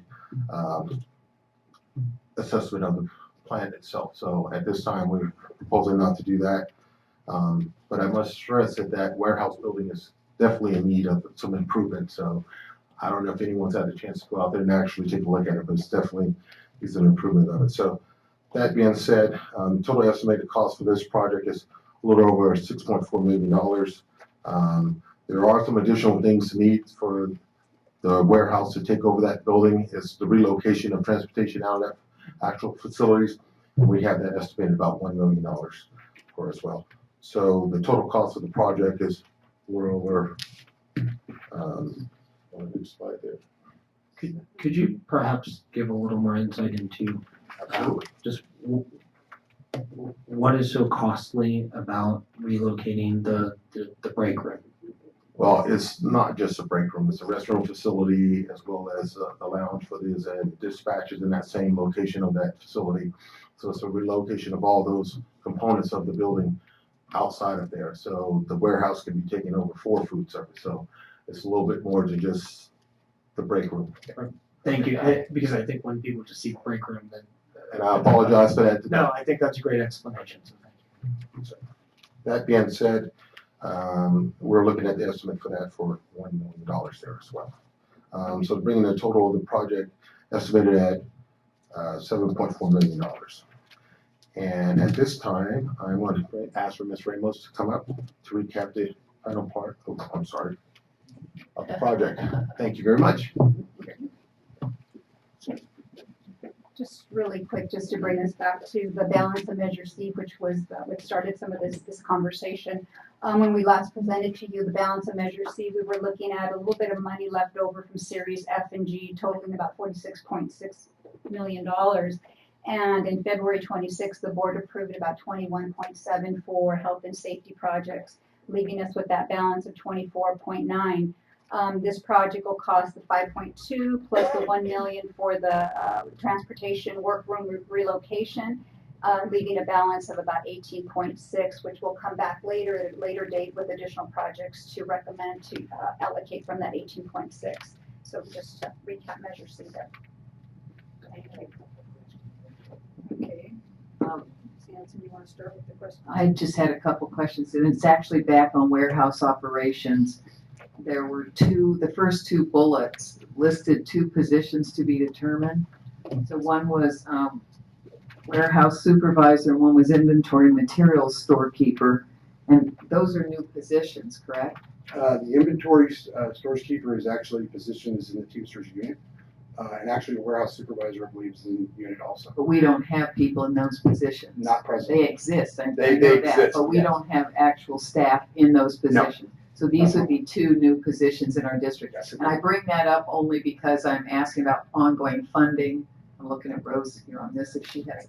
But the ongoing funding for 2 new positions when we're kind of in a reflection. And it's not as if we're doing this in the fall and hiring these folks. There's planning time. But I don't know where that was factored in and how that fits with the scheme of things with staffing. Well, because all positions within the Food and Nutrition Services Department are funded by the cafeteria fund, as I explained in the other slide with that reduction of cost that right now presently going with distributors going site to site, there will be an offset cost that would therefore help support those positions. Besides, I just moved us from a co-op, which was for commodities, to the North State Co-op at the California Department of Education, where we're utilizing a lot more what we call commodity not processed, but brown box food. There's nothing wrong with it. It's great quality food, and it's at a very reduced cost that we can use and actually do speed scratch cooking in our schools. That's what I want you to showcase. This is because we have people out here going, oh my gosh, you're cutting positions potentially, and then you're going to add 2 more kind of supervisor roles. Yeah, I mean, in my role, really, in my goals is growth. I mean, that is the one thing that Food and Nutrition Services can do, is we are kind of in our own destiny. So as long as we continue to increase participation, we have so many other opportunities that catering is an example. There's so much for us that we could get revenue generated, revenue to come in to afford those positions, no problem. But right off the bat would be a cost reduction savings that will offset that. Okay, Trustee Mayo? So my questions were on slide 5, which are the construction costs for the warehouse upgrade. And it's that particular slide. Thank you. So Mr. Jackson, can you share how you obtained these estimates for what is the, I'm presuming you're tearing down to the skeleton, then you're putting material on the outside of the skeleton, you're putting the roof on, and then you're finishing the inside of the building. That is correct, yes. That's removing the material from the exterior and then rebuilding from that point. Yes, like you said, basically from the skeleton that we finish it. And is the skeleton a steel structure or is it wood framed? It is a steel structure. Okay. so that's good news to have. And who, did you get these estimates from an architect, or how did you obtain the estimates for the costs? Yes, from an architect firm. Okay. Yes. Because when I divide the number at the bottom of the page, which is 4.423 million, by 720,000 square feet, 720 square feet, that it comes out to $614 a square foot, which seems pretty high to me. In today's market, construction market, it is very high, and that's pretty much what the current market is going for. As I don't know if you recall, Mr. Lawrence, we came with a while back for tennis court improvement, and we had engineered estimated for that project was 2.8 million, and we came back. We're currently taking it on the docket here tonight for approval, and that came in at 2.6. So these numbers we got from the architect firm is pretty. I feel it pretty close. It isn't just an estimate, so it could potentially come in lower, but it is just an estimate that we're considering now. Did you consider tearing down the entire structure? Because I see that there's $800,000 to improve the building base, the concrete foundation, and or bring in what's called a big box building.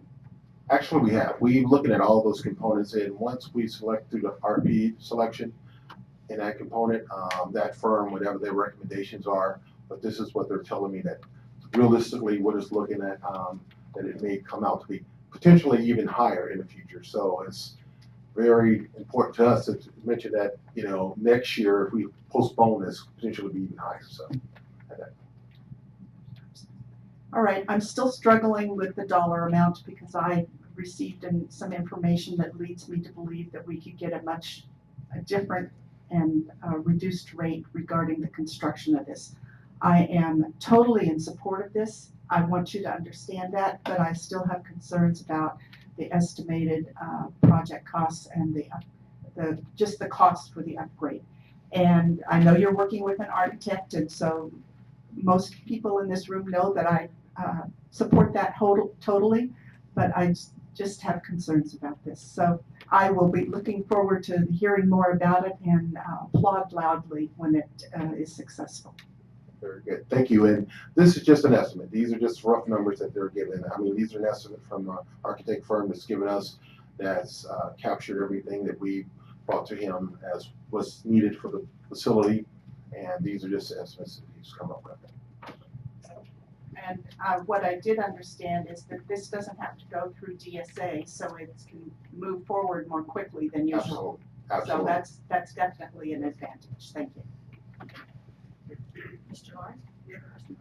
First, I wanted to thank the three of you and your staff because I share some of Mrs. Mayo's concerns about the cost, but I think the way you presented this allows us to ask informed questions and dig into some of these pieces, and so I think that just allows us to do a better job as board members. So thank you for that.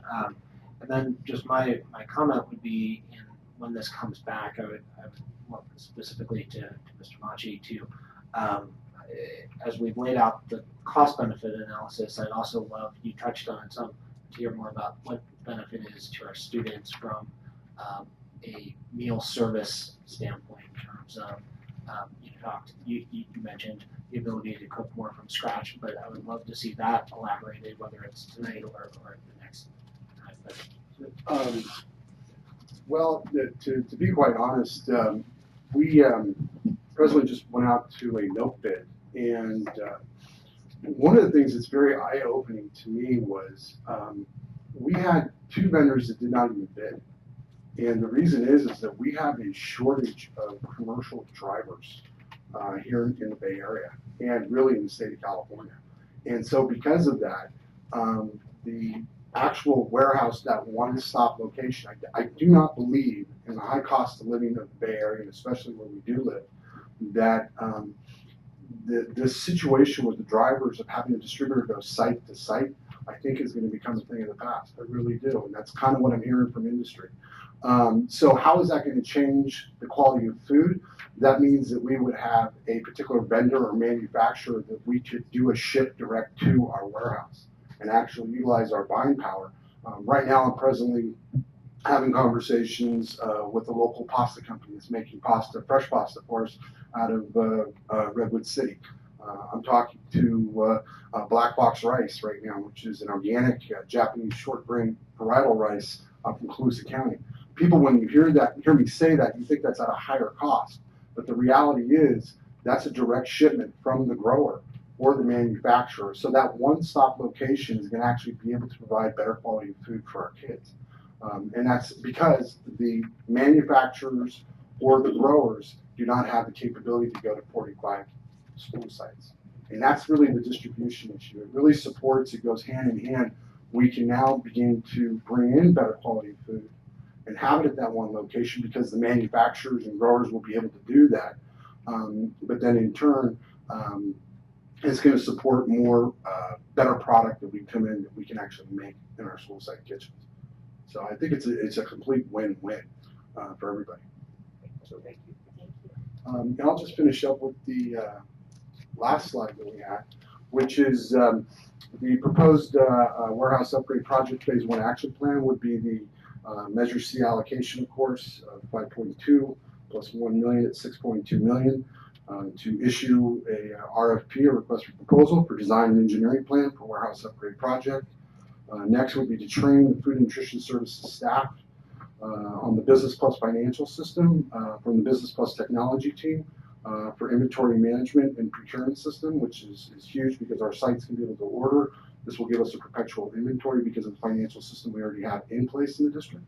The other is a completed purchase, which was done on May 21st, 2018, 3 food delivery trucks to meet the needs of the food nutrition services, the new distribution system. And then to support the relocation of the transportation department dispatch team to make sure that they have now an upgraded facility as the same.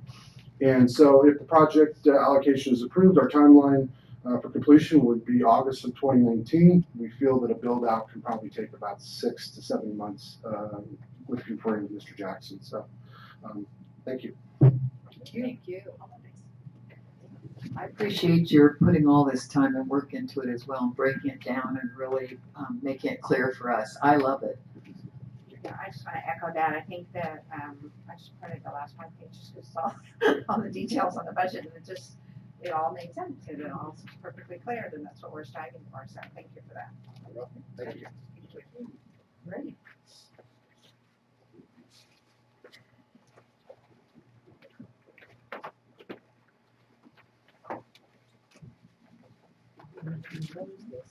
Refer to Ms. Spock.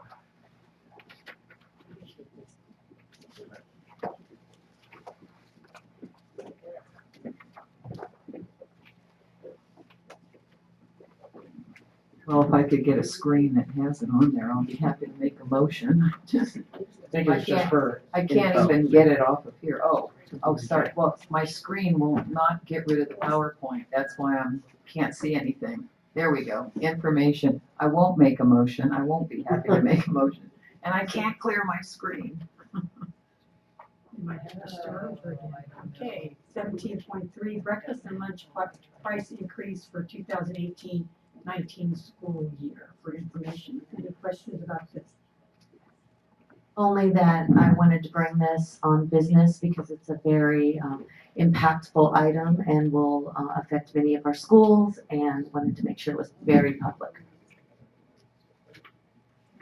I guess my one question on it would be, I think there's certainly compelling data when we compare our prices to other surrounding districts, but if Mr. Machi could maybe address the fact that since we do have a surplus, how we reconcile this with the fact that we also have a surplus and how we're thinking about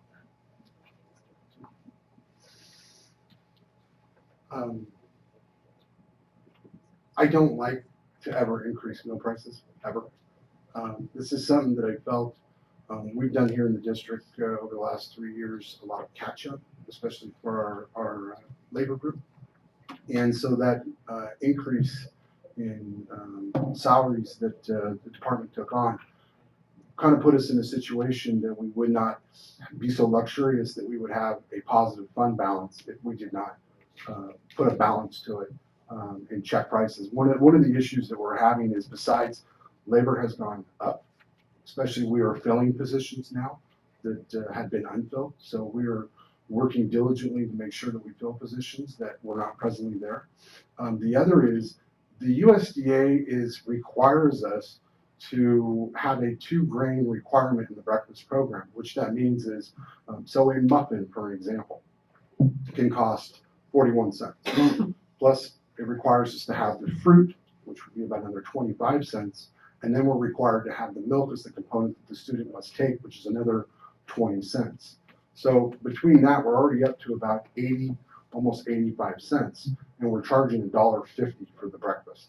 So it puts our food costs a little bit at jeopardy. And so this I would see as something, I did not want to raise the lunch except balance it out between the secondaries, but the breakfast was one that I felt that we were a little lopsided on because of the requirement of the USDA. And I don't see prices really coming down.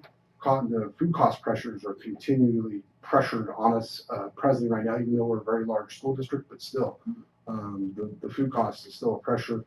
And also we have the increase in the PERS requirement that's going to be, since we are self-funded, that we do take care of all those costs from the cafeteria fund. You'll see later tonight, the PERS cost on the increase. What's the number of students that purchase the meals, either breakfast or lunch, that are not on free and reduced, typically? Typically, we have about a 25, maybe about 20% participation from the paid students. We'd like to see that increase, and actually we're doing that now. We just actually signed up 6 schools this school year to have a breakfast program that did not have a breakfast program before. Yeah, and so we're going to continue to do that. One of the models is that we also, for our staff to give enough hours in what we call before transport schools, which are schools within the Clayton, Walnut Creek, and Pleasant Hill areas, that they are typically 3 to 3.75 hour FTE employees.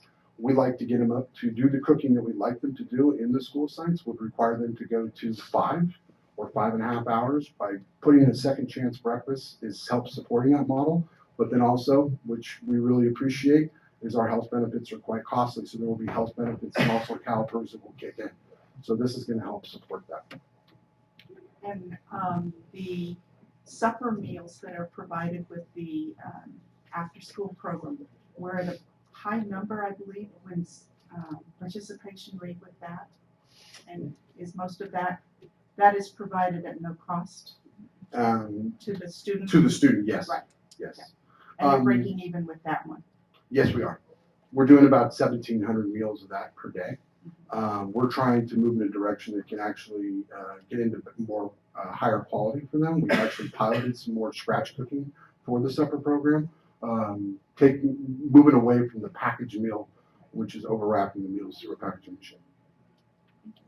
And have you seen an increase? I'm curious because I was at a couple of the schools during lunch and the food looks way better than it did a year ago. So I'm wondering if more kids are buying lunch now, if the word's got out. It's getting out there slowly but surely. I've actually had some parents commenting that, my student really just wanted to eat a cookie or didn't really want to eat anything at all. And actually now they're eating lunch and it's killing me because it's hitting my pocketbook. So Yeah. kind of bad for the parents, but it's good for us. Okay, very good, thank you. 17.4, debt management bond policy as required per Senate Bill 1029. This was for info.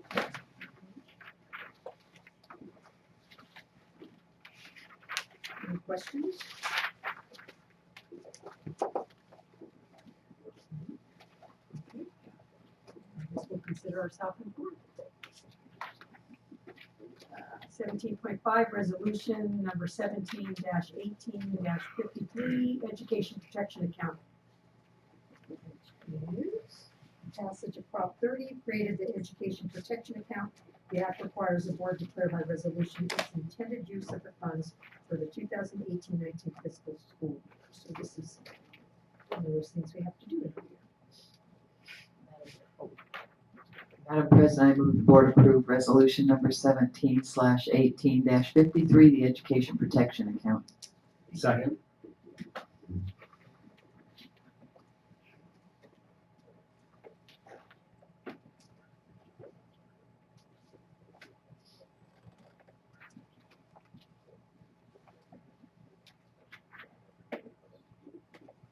That passes 5-0. Very good. Okay, now we have public hearing and adoption of the Mount Diablo Unified School District Special Education Local Plan Area known as SELPA, Annual Budget Plan and Annual Service Plan for the 2018-2019 school year. I hereby declare the public comment period open.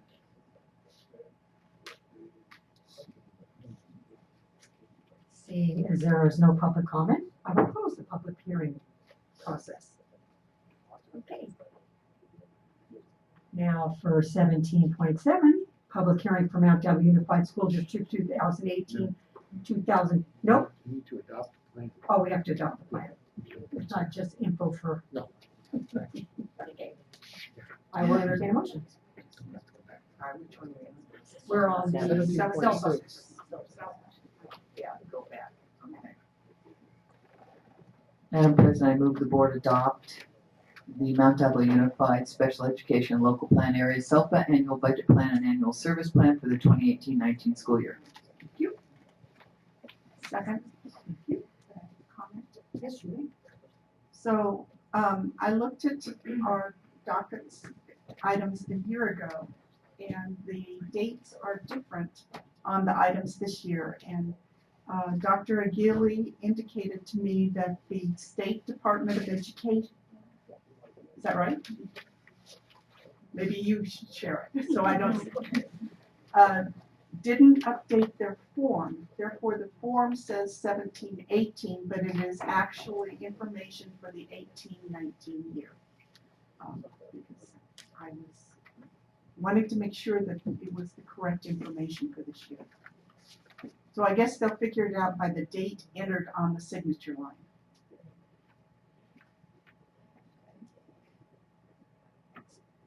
Oh, and by your end, too. Kind of a big deal, is what you're saying. Well, Yeah. it would be The easy. motion is correct. Yeah, it would be easy to confuse forms when you were looking at them Correct. until you look at the. Especially if you if you're going back. Yeah.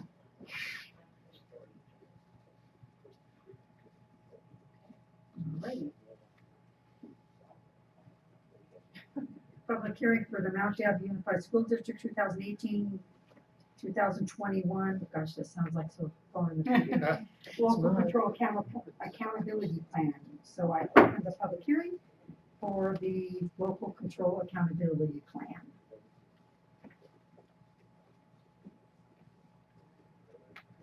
And I will close the public hearing for the accountability plan.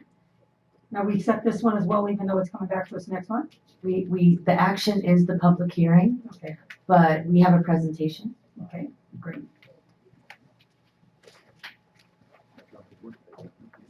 Yes. I'd like to welcome Jennifer Sachs, Executive Director, Curriculum and Instruction, and LCAP Specialist. That's exactly why I got into education. I wanted that title. 4,000-page plan. Absolutely. So, good evening, everyone. It is that time of year where we have the public hearing regarding our local control accountability plan. And as I turn this on, oh, it's vibrating. My goodness.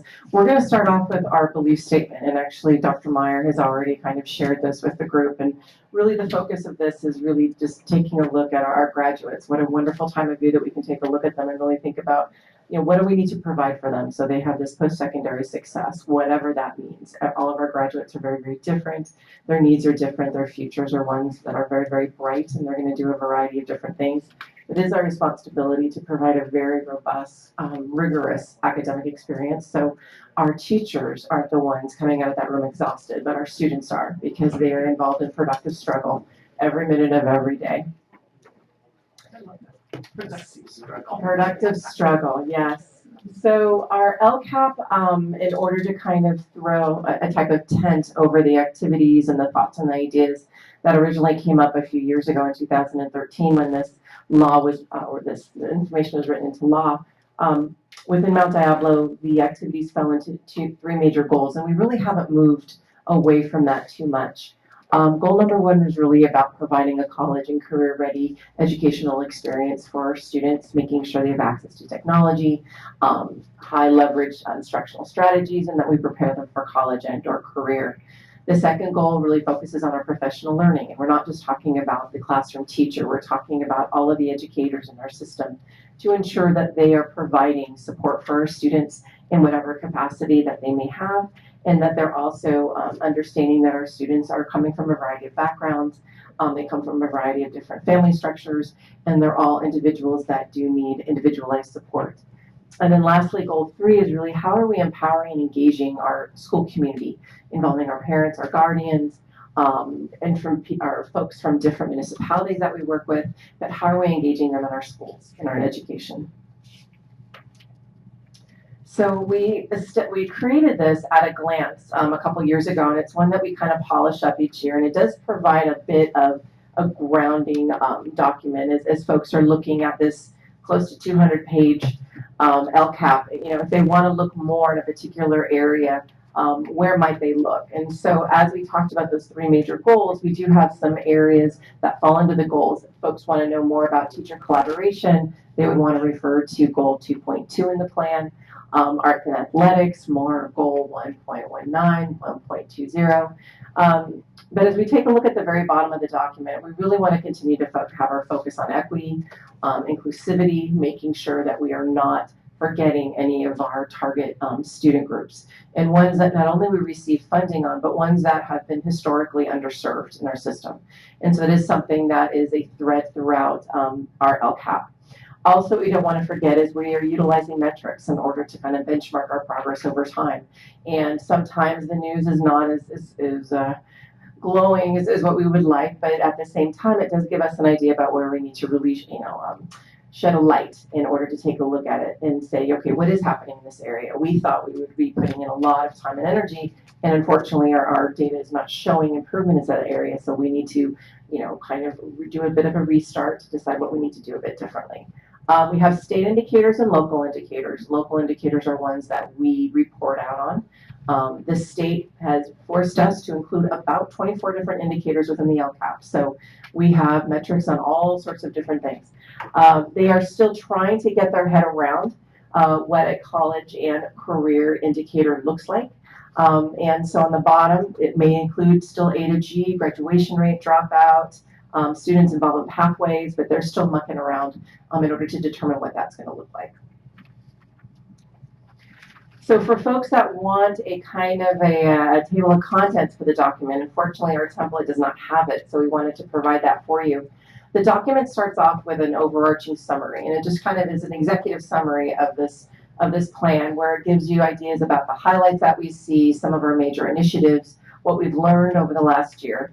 And then it goes into the annual update, and that's a meaty part of the document where we're asked to reflect on what's been happening over the last year. And I really do want to compliment and thank the other departments in Mount Diablo, because even though this document lives in my office, this document is really a collaborative effort from all of the departments in Mount Diablo, regardless of whether or not maintenance, operations, food service, instructional support, our elementary department, middle and high school, everybody does collaborate on it and provide information. So the annual update also is organized by those three major goals, and it also provides indicator information. Stakeholder engagement speaks to how did we go out in the community and have conversations about school improvement?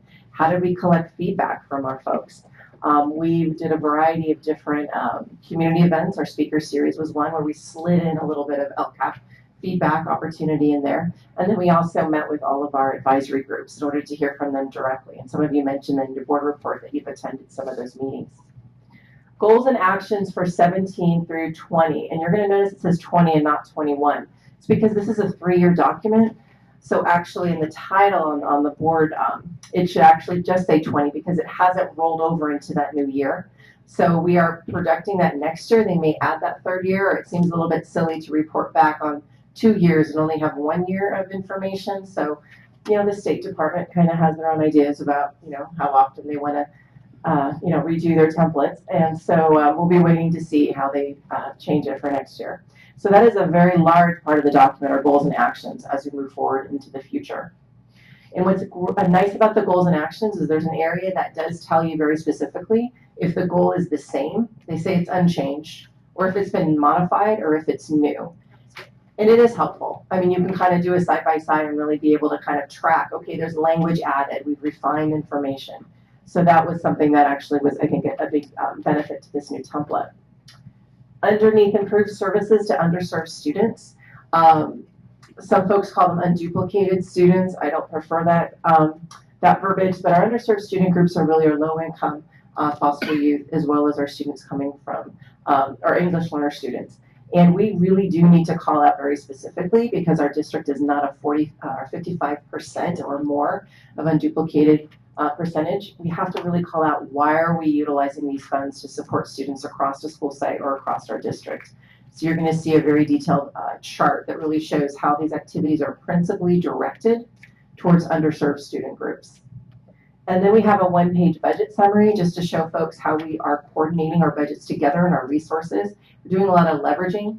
So even though an activity might be supported out of supplemental funds under LCFF, we're also showing where we're collaborating with our Title I funds in order to really show how these things are all being woven together. And then, of course, all the rules and regulations around the LCAP is the ending part of the document. So when Dr. Meyer and I sat down and met and we talked about the slides, we wanted to kind of put out those highlights, those things that are a little bit new and different as we're moving forward into the 18-19 school year. And under College and Career, the Goal 1, we are really embarking and embracing AVID as a district-wide initiative. And it's pretty exciting because really we're talking about AVID TK through 12. And there's not a lot of districts across the nation that have actually done this. So we're very, very excited to have 7 elementaries come on board this year. And so we've got Summer Institute happening. Actually, some people just left on an airplane today in order to prepare down to San Diego. So that's exciting. International Baccalaureate, we've got that happening at Oak Grove as well as Ignacia Valley High School, 6 through 12. Our tutoring has expanded for English learners into the middle school. Over the last couple of years, we've had elementary programs after school in order to really accelerate their language learning. And so now we've taken a look at that and moved that into middle. Revising our high school science courses to align with NGSS, and there's a wonderful presentation on that, but we're really taking a look at Living Earth starting in the fall, and we've got some supplemental materials along with that. We actually have a summer school training this week where some of the teachers really want to kind of start digging into that and not wait for the fall. And then lastly, an expansion of College Now and dual enrollment opportunities. Concord High School, Mount Diablo High School, Olympic, all really embracing the dual enrollment idea where students, while they're sitting in one seat, can get credit for high school as well as college. And that's something that I know we all feel very strongly about, is really preparing our students for success. That's definitely a way that we can do that. Under professional learning, I think what the action the board took with regards to restructuring our instructional support department is really going to provide us targeted support in the area of instruction, specifically in those content areas where our indicators are not showing we're gaining ground. Mathematics is an area of concern. It's not an area that we are growing in at this point. We're pretty flat. So I think that restructuring is going to be something that's really going to allow us to focus. Our study lab model for professional development, instead of sending teachers all over the place, we are working at the elementary and middle school levels in order to bring students together, teachers together to watch an expert practitioner along with one of our TOSAs. They are demonstrating high leverage instructional strategies. The teachers are talking, playing about them in that same day. They actually try out this strategy with real life kids in a different classroom, and then they get to bring that strategy back to their own site. So it is something that we found some success with. Expansion of training for special education assistants and classified staff. This was really important to our union leadership. And it's we're looking at all sorts of different ways in order to provide very targeted professional development, whether or not it's dealing with students with autism or what to do with regards to some behavior modification techniques. So this is an area that we're focusing on. And then enhancing our PBIS supports. PBIS is really going deeper with multi-tiered systems of support. So it's not all about the behaviors or setting up classroom routines. It's here for that academic area as well as going deeper with cultural competency, as well as cultural capital. How are we really building those relationships with our families, especially families in cultures that may not be our own. And so really wanting to take another look at that and going deeper. Lastly, community engagement, which all of you shared so much this evening on. Parent and guardian education, we have all sorts of different topics that have gone on this year that we want to continue in the future. Our advisory groups are very, very busy. They continue to meet, they continue to grow, which is very, very exciting, and they're definitely telling a friend to come and to be part of it. And then I don't think we can't forget the school-based engagement. Our school sites work so hard in creating those opportunities to bring parents into the school, whether or not it's arts, athletics, parent engagement topics. I know College Park recently had one on, I think, marijuana and beyond, actually, and also cyber safety. They seem to love our speaker series, so they just continue with those same things and steal our presenters. But that's all right. They're great. It is a compliment. It is a compliment. So these are all areas that we're looking at for 18, 19, and beyond.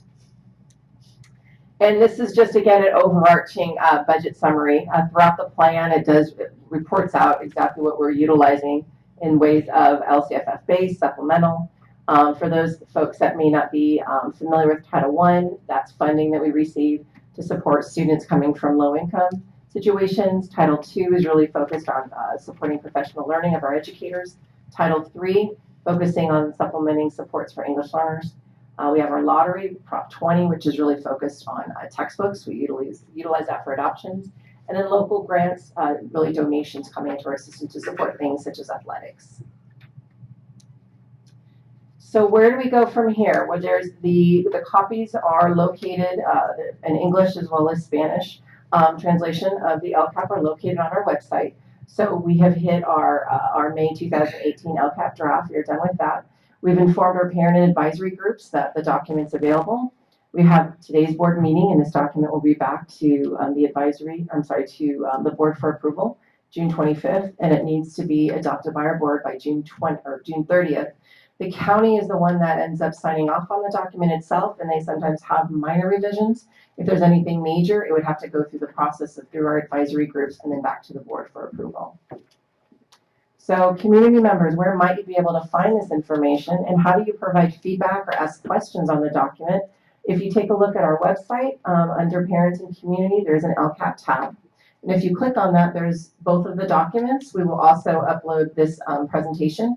And then there's also an area that you can click, and it takes you to a survey. And if you do have questions or you would like to find some feedback, you can type in whatever question or thought you have about the LCAP. And then every couple days, we are required to respond in writing. So we will kind of pull those questions, we provide answers, we go to staff, they help us out with that, and then we'll add that to the website so then the community can take a look at the questions as well as the answers. Okay, and that is the end of the formal presentation. Question. I don't know, probably all board members. Oh, we should applaud her. Well, I was just 185 pages, you can do that in your sleep, right? Probably all of us got the email. I don't know, there was one of our librarians emailed us, and I thought her point was well taken. So she sent that yesterday, and I emailed her back that I thought her point was well taken, which I don't know if you saw that email where, and I went back through our LCAP looking, trying to find the role of librarians and mention of them, and that was sort of her concern. They're always, as you know very well, trying to, maintain an identity and get rewarded for their contributions, and I couldn't find that either. So I know oftentimes we'll talk about certificated staff, but we're usually talking about teachers. So I'm just going to reinforce that I thought that was a point well taken, and if there's something in the that we can acknowledge from our librarians, and I don't know if the rest of the board probably felt the same way, because I think they do fight for their identity, and I'm sure they're doing some things and participating in professional development that we don't always hear about. So I'm just underscoring that her point was well taken, and they probably do deserve a real shout out. I know when I was an English teacher, I certainly worked with them all the time. So Jennifer kindly spent some time with me on the phone. I called LCAP for Dummies this afternoon. But I think, and I sadly I didn't have enough time to really go back and do a follow-up work on my own. So starting on page 8, I guess, this thing looks like this. The page comes in. Let's see how much I learned this afternoon.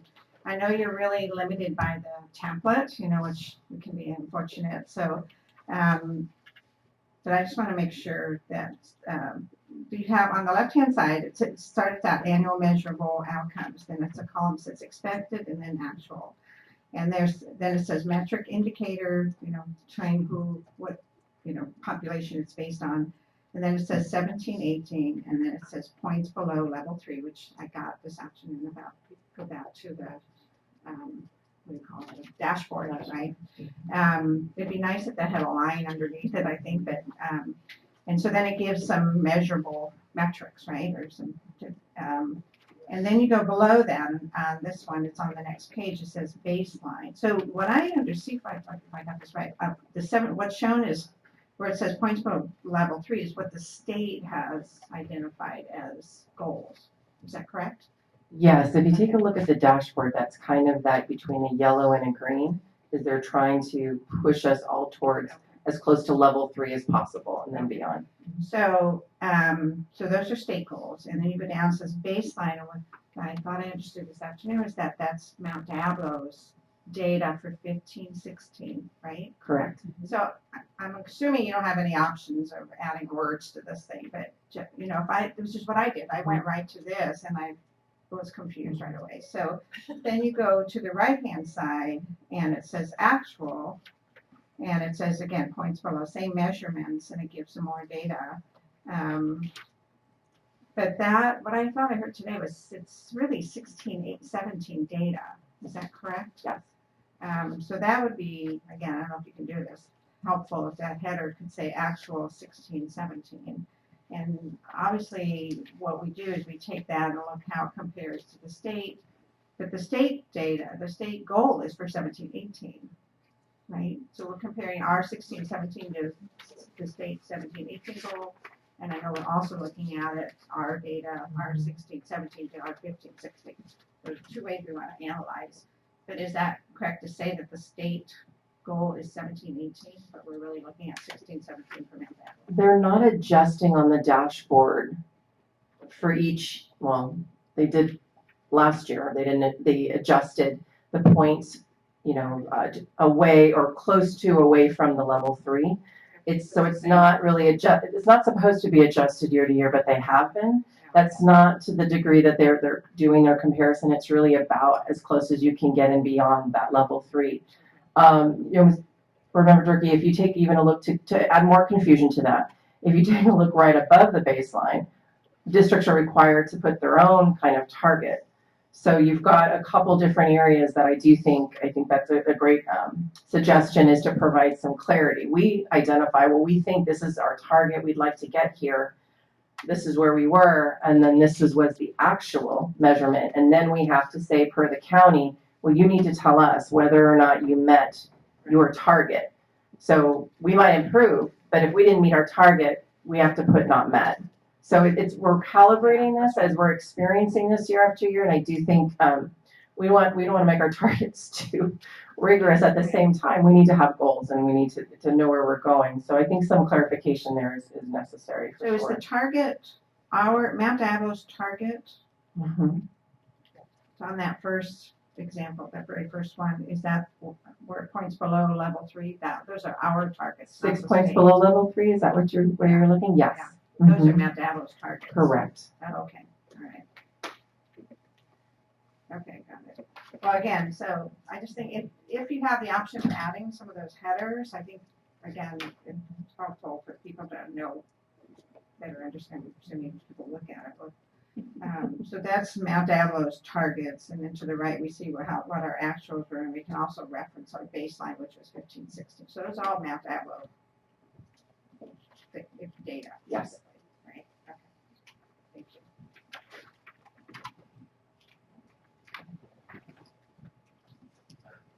you. So, first of all, I think we can't say thank you enough for this, because I know what was entailed in this endeavor.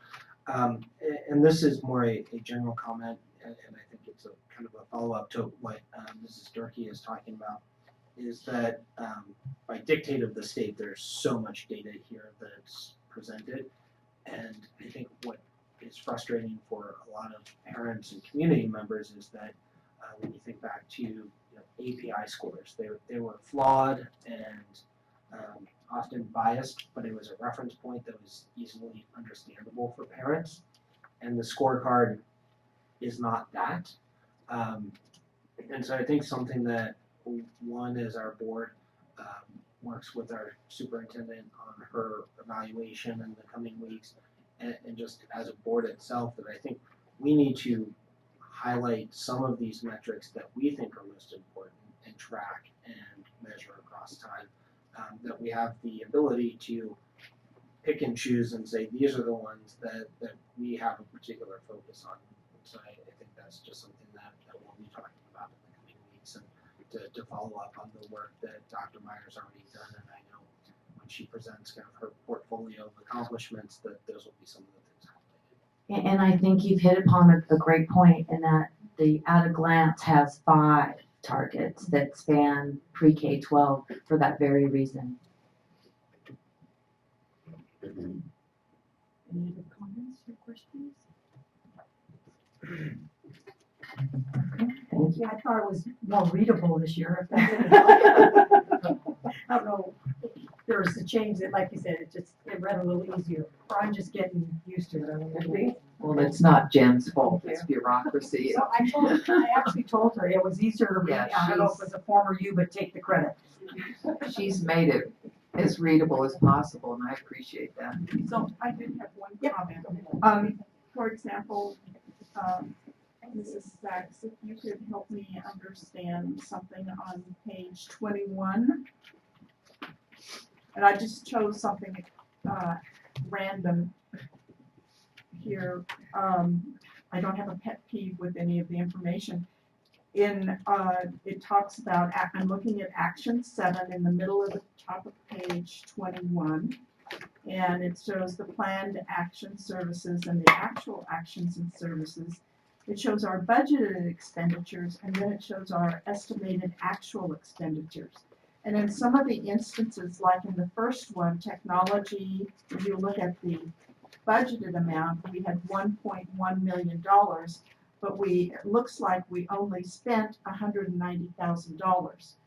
So I guess I'm questioning not so much the accuracy, but are we spending the money on the students in the manner in which we should? Yes, and that particular code, 4657, was a one-time governor's awards funding. And so the school sites created their own spending plan on that, and sometimes that was adjusted over time. They could have utilized it for technology, professional development, and a variety of other purposes. So with the budgeted expenditures was this actually January of the year prior, where they had thoughts and ideas about how they were going to budget it. And then now is when we're reporting out, and indeed, it's only $190,000 spent on that particular technology code. It doesn't mean they haven't used that in other areas. And then when we look at certificated support, it's more than double the expense. So I was just interested in, I found myself looking at what was budgeted, and if we expend those funds in that area, and then, is that part of the reason for some of the, well, not deficiencies, but the need for change to improve our instruction or services in a particular area? And then also,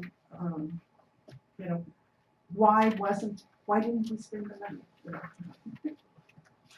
Well, getting back to what you mentioned with regards to the certificated support, within each of the actions, the county requires that if there's a significant adjustment between the budgeted and you're adding all of that together, if it's more than 50% than what has been spent, it doesn't matter if it's more or less, we have to have a reason for that. And that is at the end of each of these goals where we have listed that out. That in particular, that was due, the certificated one, the reason, each one of these has a story. That particularly, we had to move coaching positions out of a federal fund because during our audit, they took a look at that and they said, well, no. So we had to make some adjustments knowing that the positions were supplemental, knowing that it was really focused on training up teachers and administrators in the area of technology. That was not something we thought about when we did this in 17-18, but it was something we had to do.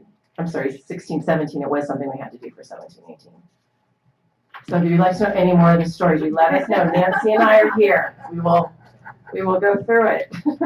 And have you, since the document was posted last week, have you had any response through the website on questions from Yes. community? Oh, great. Yes, we have had some, and we took the questions also in order to review the information that was in the document also from our advisory group. So yes, so I would, by the end of the week, we will have another document on our website which will show these are the questions and the feedback, and these are different responses.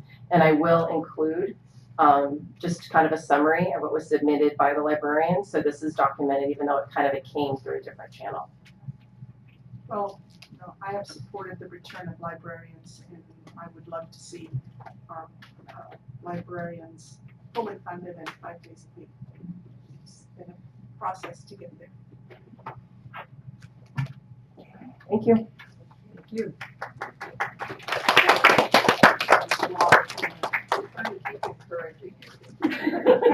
Doing this great work. Okay, so now it's a public hearing for our budget, because the state says we have to do these at the same time. Because they want us to have a really long meeting at the end of the year, so we'll open the public hearing. Anybody's welcome to come up, and we're gonna have a presentation, I believe. So public hearing's closed, presentation.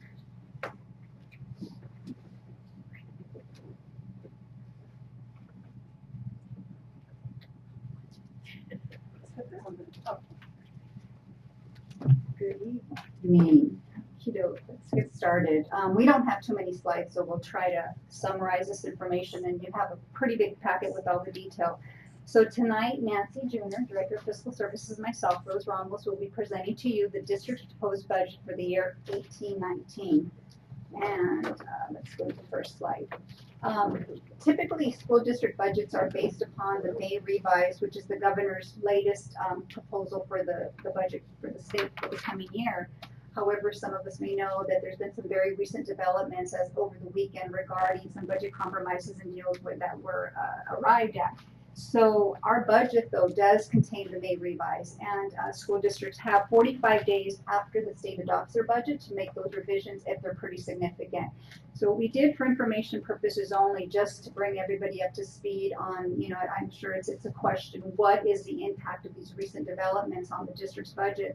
There's a few things that happened. There were some funding changes across some programs, some decreases and increases, and the two that we looked at in particular were the LCFF funding. And then the one-time discretionary for it. LCFF funding, the compromise was an increase to the COLA. They're calling it a super COLA now, of about 0.75% increase. In the rough calculations, just looking over the 3 years, it looks like we would stand to gain about $1.9 million in additional ongoing funds, which is good. We like the ongoing, definitely. But for the discretionary, the compromise was a decrease of about 50%. So our ADA, per ADA funding and discretionary went from 344 at May revised to about 167, meaning that that cut our one-time money by in half, which is about $5.2 million. Now that's just one time, so meaning this year we're not going to see that 5.2 million coming in, but we will see the 1.9 on an ongoing basis. And this is just very rough. I'm not even including the COLA that goes on top of that, and possibly any changes to other enrollment factors. So all in all, what we did really quick was say, okay, what is the impact of this on the third year out? Because that's what we're very concerned about. We want to make sure that our positive certification maintains and that we have the ability to make our reserves, or in the other order though. And it nets up to about, it's very small, about $500,000 increase by the time we get to year 3, which is still good because that means that, you know, it's still stable. And then again, I am not counting in the other one-time money. There were some additional monies that were included for lower performing students and some other categories. So once we know those details, we'll be able to update that. But for now, I just wanted to make it clear that this is the May revised assumptions. So at this point, I think the good transition time to turn this over to Nancy, who's going to go into the LCFF population. Good evening. So this slide actually gives us the dollar amounts that we're getting for our ADA. And again, the reminder that 2018-19 is the first year that we're 100% funded at the target, which again is from 2007-8. But it is a good thing, and it's 2 years early. So with this slide, it gives us, as you can see, the grade level breakdown. And just what's not included, I wanted to give you the dollar amounts by grade level. So for TK3, the 18-19 amount we're getting per ADA is $7,409, and for grades 4 through 6 is $7,520. 7-8 is $7,744, and then 9-12 is $8,973. So you can see there's a big difference between a TK3 and a 9-12 student. The grade span adjustment, the TK3, we get an additional $771 per TK through 3 student, and for 9-12 we get an additional $233. And then with our unduplicated count, the amount of our supplemental we get, again, it's broken down by grade level because it's on the base. It's 20% of the base. So for TK3, we actually get $803 per unduplicated student. 4-6 is $738. 7-8 is $760, and 9-12 is $940. Excuse me, $904. So that kind of gives you an idea that it's now, instead of revenue limit, which was $1 amount per ADA, it's very broken down by grade levels. And as all of you know, every student does not cost the same. So I just thought that would be some good information for you. Nancy, could you explain why grade 7-8, why that number is so much lower than the others for the ADA that's listed here, the 48-19-76? That's what our ADA has come in at. We've lost a few middle school students, partly from the De La Salle Middle School Academy that they started, that's what it is. I mean, I can't identify it completely, but.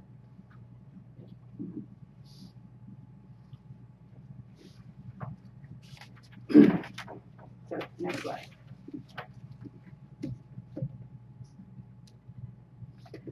So this slide shows the average per ADA that we've gotten over the years, and you can see that it has been growing.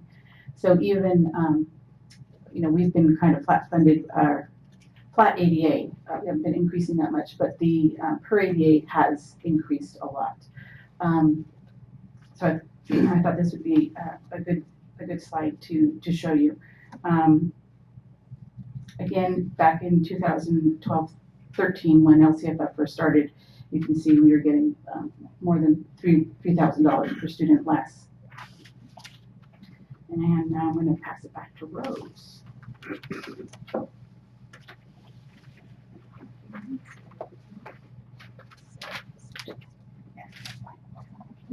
Thank you. This slide here is it's a summary, it's an overview of the district's projected general ending fund balances for the closing year, the budget year, and the out years. And it provides a really quick, high-level summary of the district's ability to satisfy its obligations, meet its required reserves, and maintain a positive balance, which leads to the positive certification, which is what we want. And this is evident by the projected ending funding balances, ending in positive amounts is listed there. As planned, the 17-18 ending fund balance right now is projected to be, pretty high at 47.2. I shouldn't really say pretty high, but that was a planned savings of our reserve in order to satisfy some of those obligations that we had as far as the increases to the pensions, the health benefits, and the step and column that we've been talking about, which we really don't receive the same amount of revenue increases to support those costs. So it's part of the district's budget solution to maintain that. And we're not the only district that's doing this in the state. Many districts are finding themselves in the same situation due to the inadequate funding. And so what we're projecting for the out years, coupled with saving our reserves to help offset those increases, is to reduce our deficit by reducing our expenses. We do have some opportunities. I think Nancy just kind of expressed that one of the areas that we are seeing some declines as well as in the revenue is in our enrollment. We are continuing to see that decline continuing in the out years. We're projecting about 1.5% for the out years as well, for a couple of reasons. One, the natural decline that's happening throughout the state, and also in our area, our charter schools that are within our boundaries are growing. And so when they submit their data to us, which they're required to do every year, especially if they want to request facilities, is to say, what is their enrollment growth? And so they're all, the two that are drawing from us primarily are projecting to grow. So we have to factor that in. And then of course with that comes the decline in revenue. So, so we have to be mindful of that. When, as you may know, with declining enrollment, yes, there is an opportunity to reduce costs, staffing and supplies and so forth. But it doesn't happen in nice, neat packages. It can happen throughout the district, different grade levels, and so you can't just go in and immediately reduce for 2 or 3 classes, immediately. It takes time, and you have to be very thoughtful of that. So that's why it's important that the district maintain the reserves to allow that time to make those adjustments, and then we don't get to realize that until the out years. So even though you see our ending fund balance decreasing, what you'll see also in your financial statements is that our deficit is projected to decrease as well. And we'll be pretty watchful of our enrollment. We have an opportunity at P1 to see what actually enrollment is coming in at in ADA, and the same is true for our charter schools. If those numbers don't materialize, then we get to see that obviously they're coming back because they'll be reflected in our updated P1 report, which is our first ADA report that we report out to the state. Having said that, we are continuing with those budget solutions that we implemented last year, and we are projecting to see some savings from that. We haven't had to yet, really go on this plan of, really slash and burn. We've been fortunate that we've had enough attrition in certain positions that have equaled the amount of FTE that we are able to reduce by, so that's been very helpful. And we hope to continue that, along the way throughout this next year and the coming years. And then depending on what the state decides to do as far as funding, because a big portion of this has to do with the funding just not being adequate. The last time we got to see real funding that was sufficient was back in 07-08. That's been about 10 years now. So, so we're starting to see that. And so we're not alone, and we know we have our advocates out there that are advocating for, better funding and improved funding. And hopefully this is just the start of this latest change in LCFF, and that may help us in the future. But for the meantime, we have to be pretty conservative and watch our reserves and definitely take those opportunities to reduce costs where possible. So let's see, the next slide is kind of dated information. I won't spend too much time here. This is typically where we present to you guys the information, the difference between the January proposal and the May revised, but we know this has changed already. So, but again, this was prepared prior to Friday's information, and I won't, go over that anymore and take up too much time here. And then this is Nancy's slide, and she's going to talk exactly what we were just discussing, those increases. So again, this slide is showing, I think you've seen the slide before. It's showing the increase to the STRS, the increase to the PERS, compared to the estimated revenue increase of LCS year over year. And so if you notice on the 2018-19 year, the LCF revenue is a lot larger. And again, that's because we're getting fully funded 2 years early. And if you look at the last column, the total increased cost for the employer against the revenue, you can see that even in 17-18, we didn't really have, the new revenue did not cover the increased expense. So this is something that we really have to look at. And again, this is just two pieces of the statutory benefits. This is just the STRS and PERS. This does not take into account any workers' comp increase or health benefit increases or any of that. Can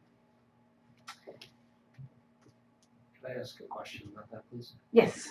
And so I just want to make sure I'm understanding when it says total increased cost for employer, is that from a baseline year, or is that each individual year it's increasing by that amount? It's each individual, it's taking the multi-year information for that year and showing the year-over-year increase. So and I just want to call that out. So like when we look at that last year, 2021 under total increased cost per employer, the 6.2 million, that's 6.2 million more than in 1920, where we had 5.5. Correct. Right. And if you notice, the PERS is going up almost 3%. So, yeah.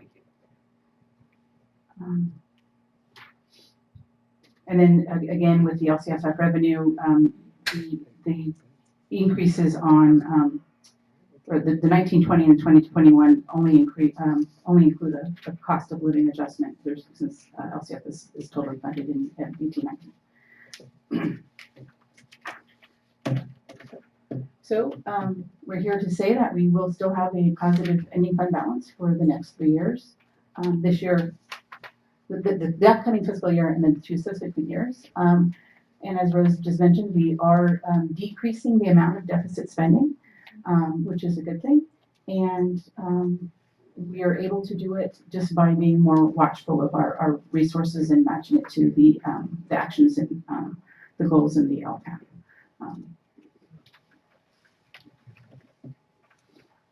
So again, I'd like to thank my staff, and I feel fortunate. I have 3 of my staff members, 4 of my staff members, excuse me, I almost forgot. I have my internal auditor here as well.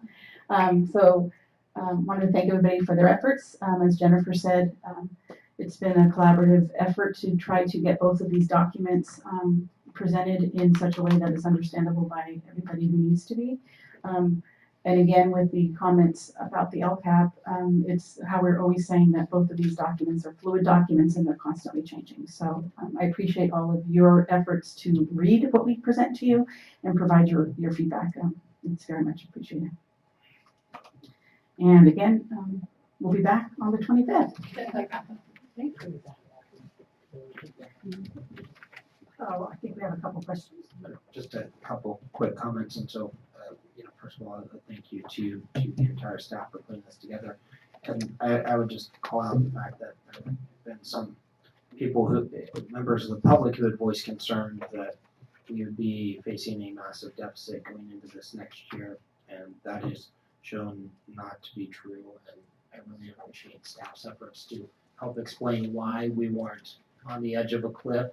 And one of the other things I wanted to call out is when I look at the detailed budget on page 14, one of the other concerns that have been expressed was around decreases in staffing, and particularly in certificated, which is our teachers. And the budget actually shows that in 1819 we're having a 1.2% increase in our expenditure on teacher salaries, which to me is positive and showing that we're not. And that's one of the things that I think this district should be really proud of, is that we have not had layoffs of teachers. Correct. Yes. Any other comments or questions? I think you deserve a round of applause.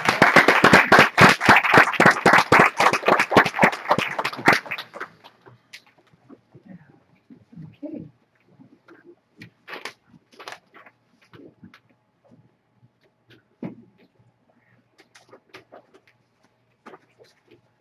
So now we're on to 17.9, consolidated application and reporting application for federal funding for Title I, Title II, and Title III for 2018-2019.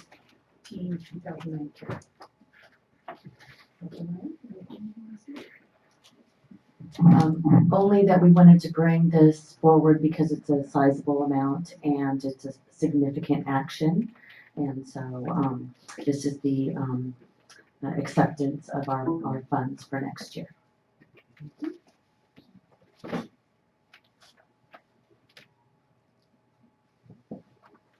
Comments or questions of board members? If not, I'll entertain a motion. Something we have to do. So, Madam President, I move that the board approve the consolidated application reporting application for federal funding, Title I, Title II, Title III for 2018-19. Second. Thank you.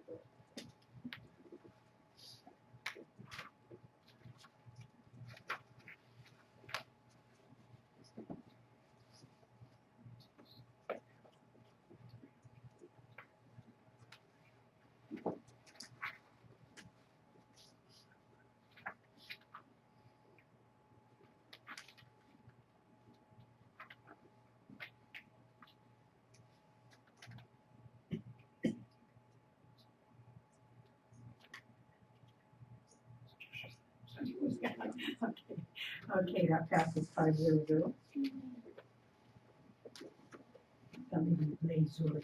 No, I just didn't have it.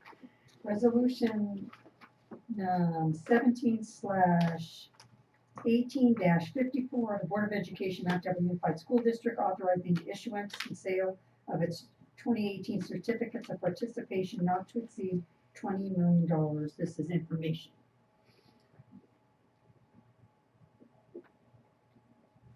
Everybody, I'm assuming read it. Any questions, clarifications needed? Okay. On to the next topic. 1711. Nope. Yeah. resolution 17/18-52, authorization to make year-end intra-budget transfers. This is an action item. Pretty routine. Yep. Madam President, I move that the board approve resolution 17/18-52, authorization to make year-end intra-budget transfers. Second.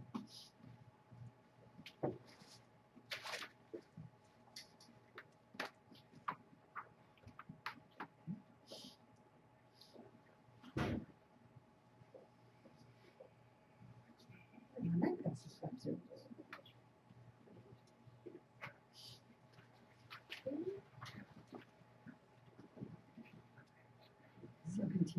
Independent service contract between Mount Debra Unified School District, CARES After School Program, and Bay Area Community Resources for 2018-2019 school year. This is an action item.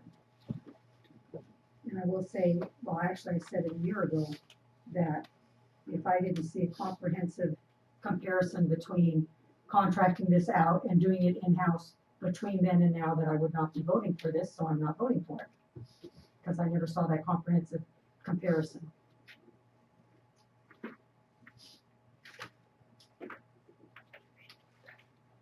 Madam President, I move that the board approve the independent service contract between Mount Debra Unified School District CARES After School Program and the Bay Area Community Resources for 2018-19. Second.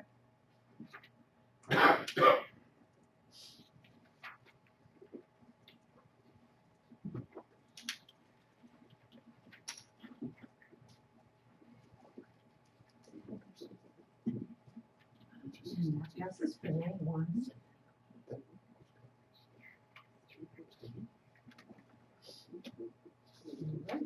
Memorandum of Understanding between Mount Debra Unified School District and Mount Debra Education Foundation.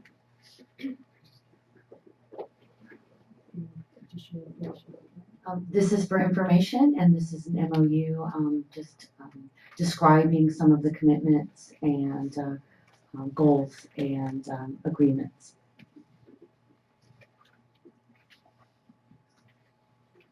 Yes, go right ahead. So on page 3, at the bottom, there's a header that says district's relationship with the foundation, and A says the district board of trustees is responsible for communicating district priorities and long-term plans as approved by the district board. Under which one? two. Under two. So I just didn't know if any other board members had thoughts about it, how that might take place. Or what they're thinking of.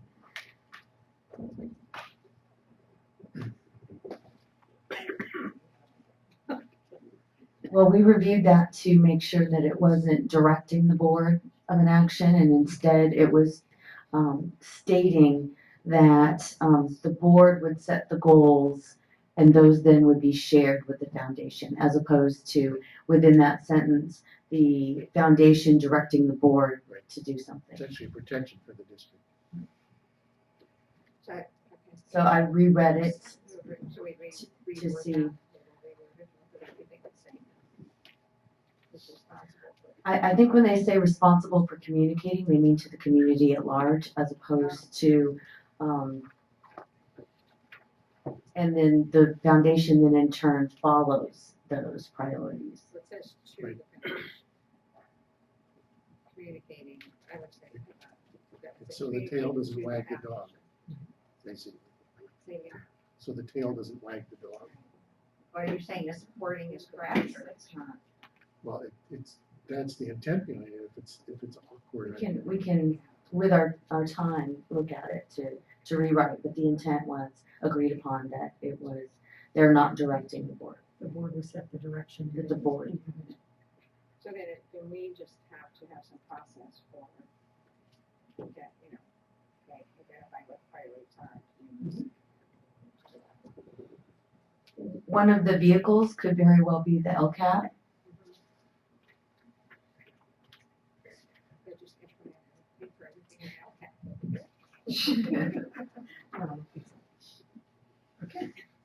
I had more problems with number 2, institution/system governance, the last sentence. The Board of Trustees of District is responsible for the employment, compensation, and evaluation of all district employees, which really makes it sound like we're evaluating all district employees, so it's sort of, once again, I know why it's there. It's a protection for the district. It's just. Legal language. It's just not good phrasing, you know? We will take both of these two phrases back. Make it legal, I Larry's say. action. I'm just pointing out it makes it sound as if the board is supposed to be micromanaging. And that always means you have the makes me white knuckle here. Yeah, I get that part. I get that part. I'm not gonna argue the legal component. Just want people to know we're not evaluating every employee. Okay. In the meantime, this is just Yes, information. well, I was gonna say, we'll see Yeah. it again next I mean, month. that's good we're doing this. I Yes. appreciate that. So I just want to say Yes. it's a good thing overall. So it's very positive. We're happy the foundation exists and, happy to work with them, so. So it's not the foundation, it's what you have to say to cover us. Okay. Moving on. 17.14, AP Government Textbook Adoption. This is also for information. Was there any questions?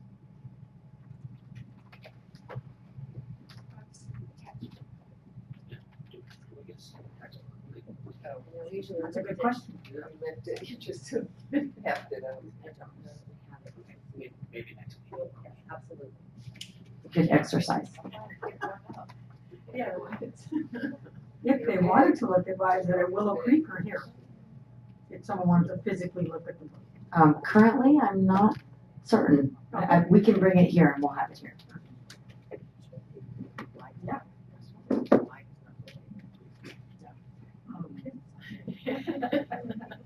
17.15, opportunity for public response to the initial successor agreement proposals for Mount Diablo Education Association, otherwise known as Medea, and Mount Diablo Unified School District. This is an action item.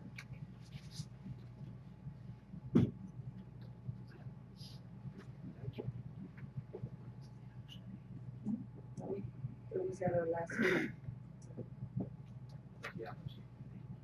This is more like a public hearing. Another public hearing? It's public. Okay. You're not running up to the podium, so. Government. All right. No public response. provided the opportunity. I It's sure our did. job. provided the opportunity. Okay.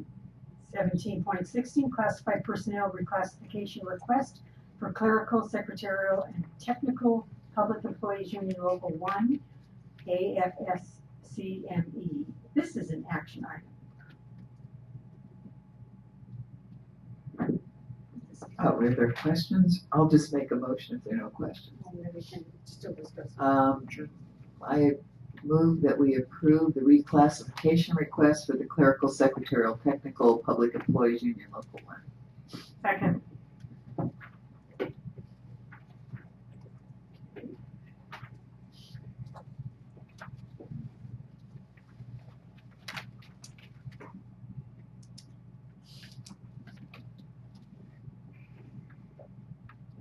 That passes 5-0-0.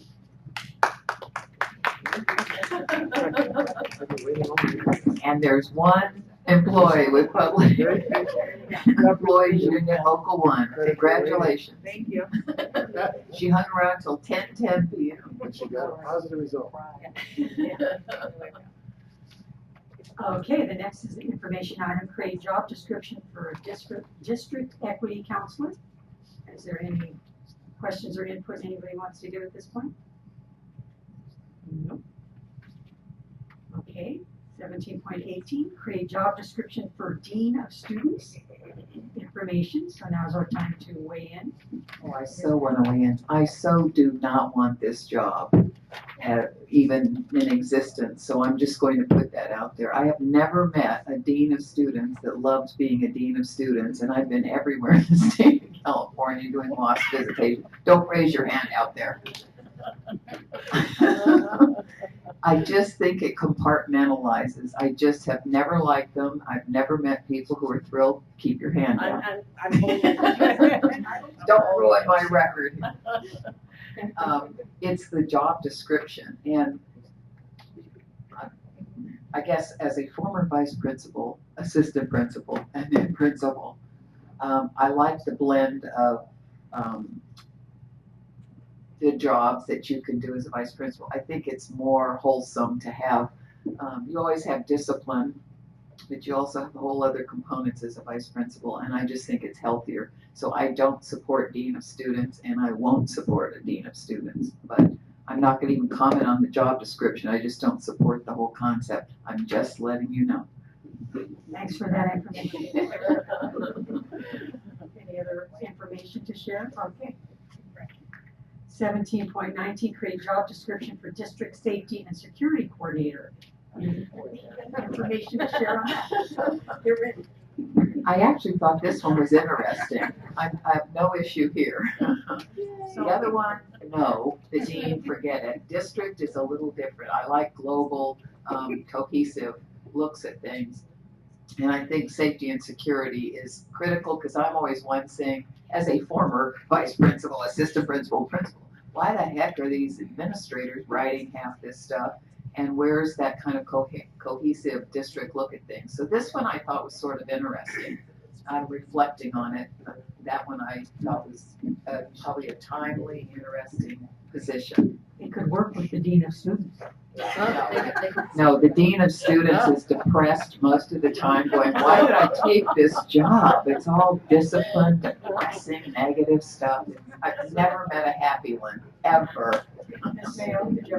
So for this safety and security coordinator, my question for Dr. Meyer was there's a reference to OSHA and to workers' comp.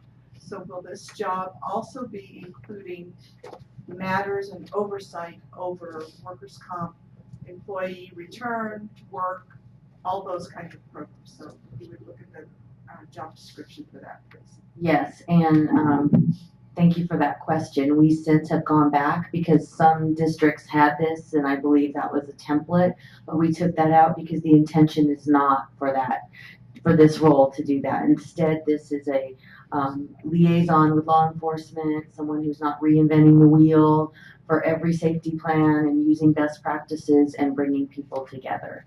So less risk management, more administrative knowledge of safety practices.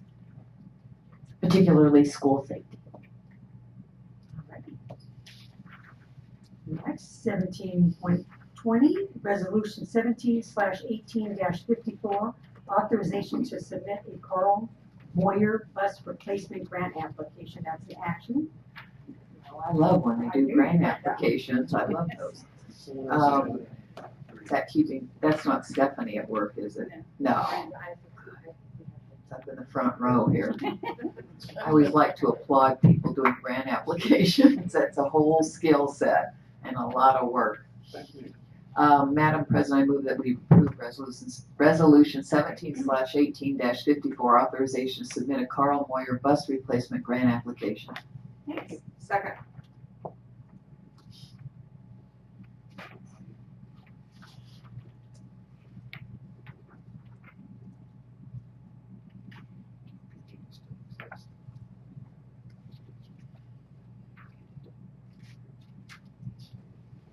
Passes 500.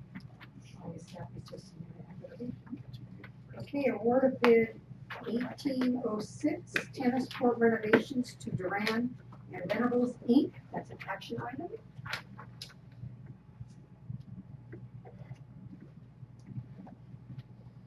Madam President, I would move that the board approve the award of bid 1806, tennis court renovations to Duran and Venables. Incorporated. Do we have a second before the snow starts falling up there? Second. Thank you. I was concentrating on not freezing to death here under this. Suddenly.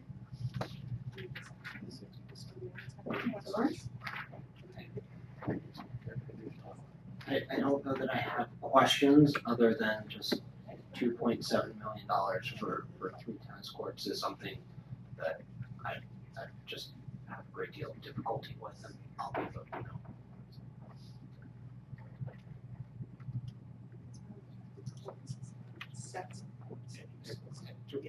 Three things.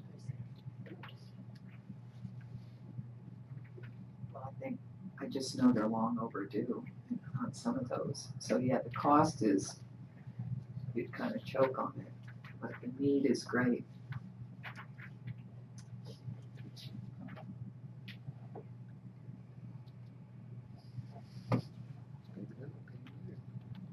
And that passes 401. Okay, for this last item, Trustee Mayo. To do a roll call vote. I have a potential conflict of interest. My husband was involved in construction of a distribution center in the east. That a was involved, it's over now? Well, it's still a time period. No, but it's over now. Yeah. Okay, that's good to know. It takes a year to. Right. Okay. I just heard you say the past tense. You're trying. Madam President, I propose that the board take a voice vote on item 17.22 fiscal transactions for Lakeshore Learning for May 2018. Thank you, sir. Second. We will do a voice vote. Trustee Lawrence. I vote yes. Trustee Mason votes yes. Trustee Hanson. Yes. Trustee Durkee. Yes. Passes 4-0. Trustee Mayo not participating. And believe it or not, we got through the agenda without eating a meeting. You're adjourned.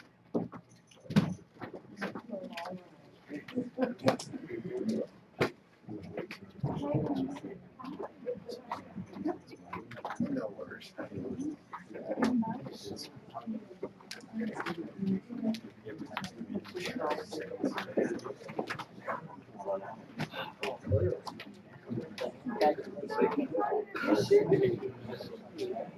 you.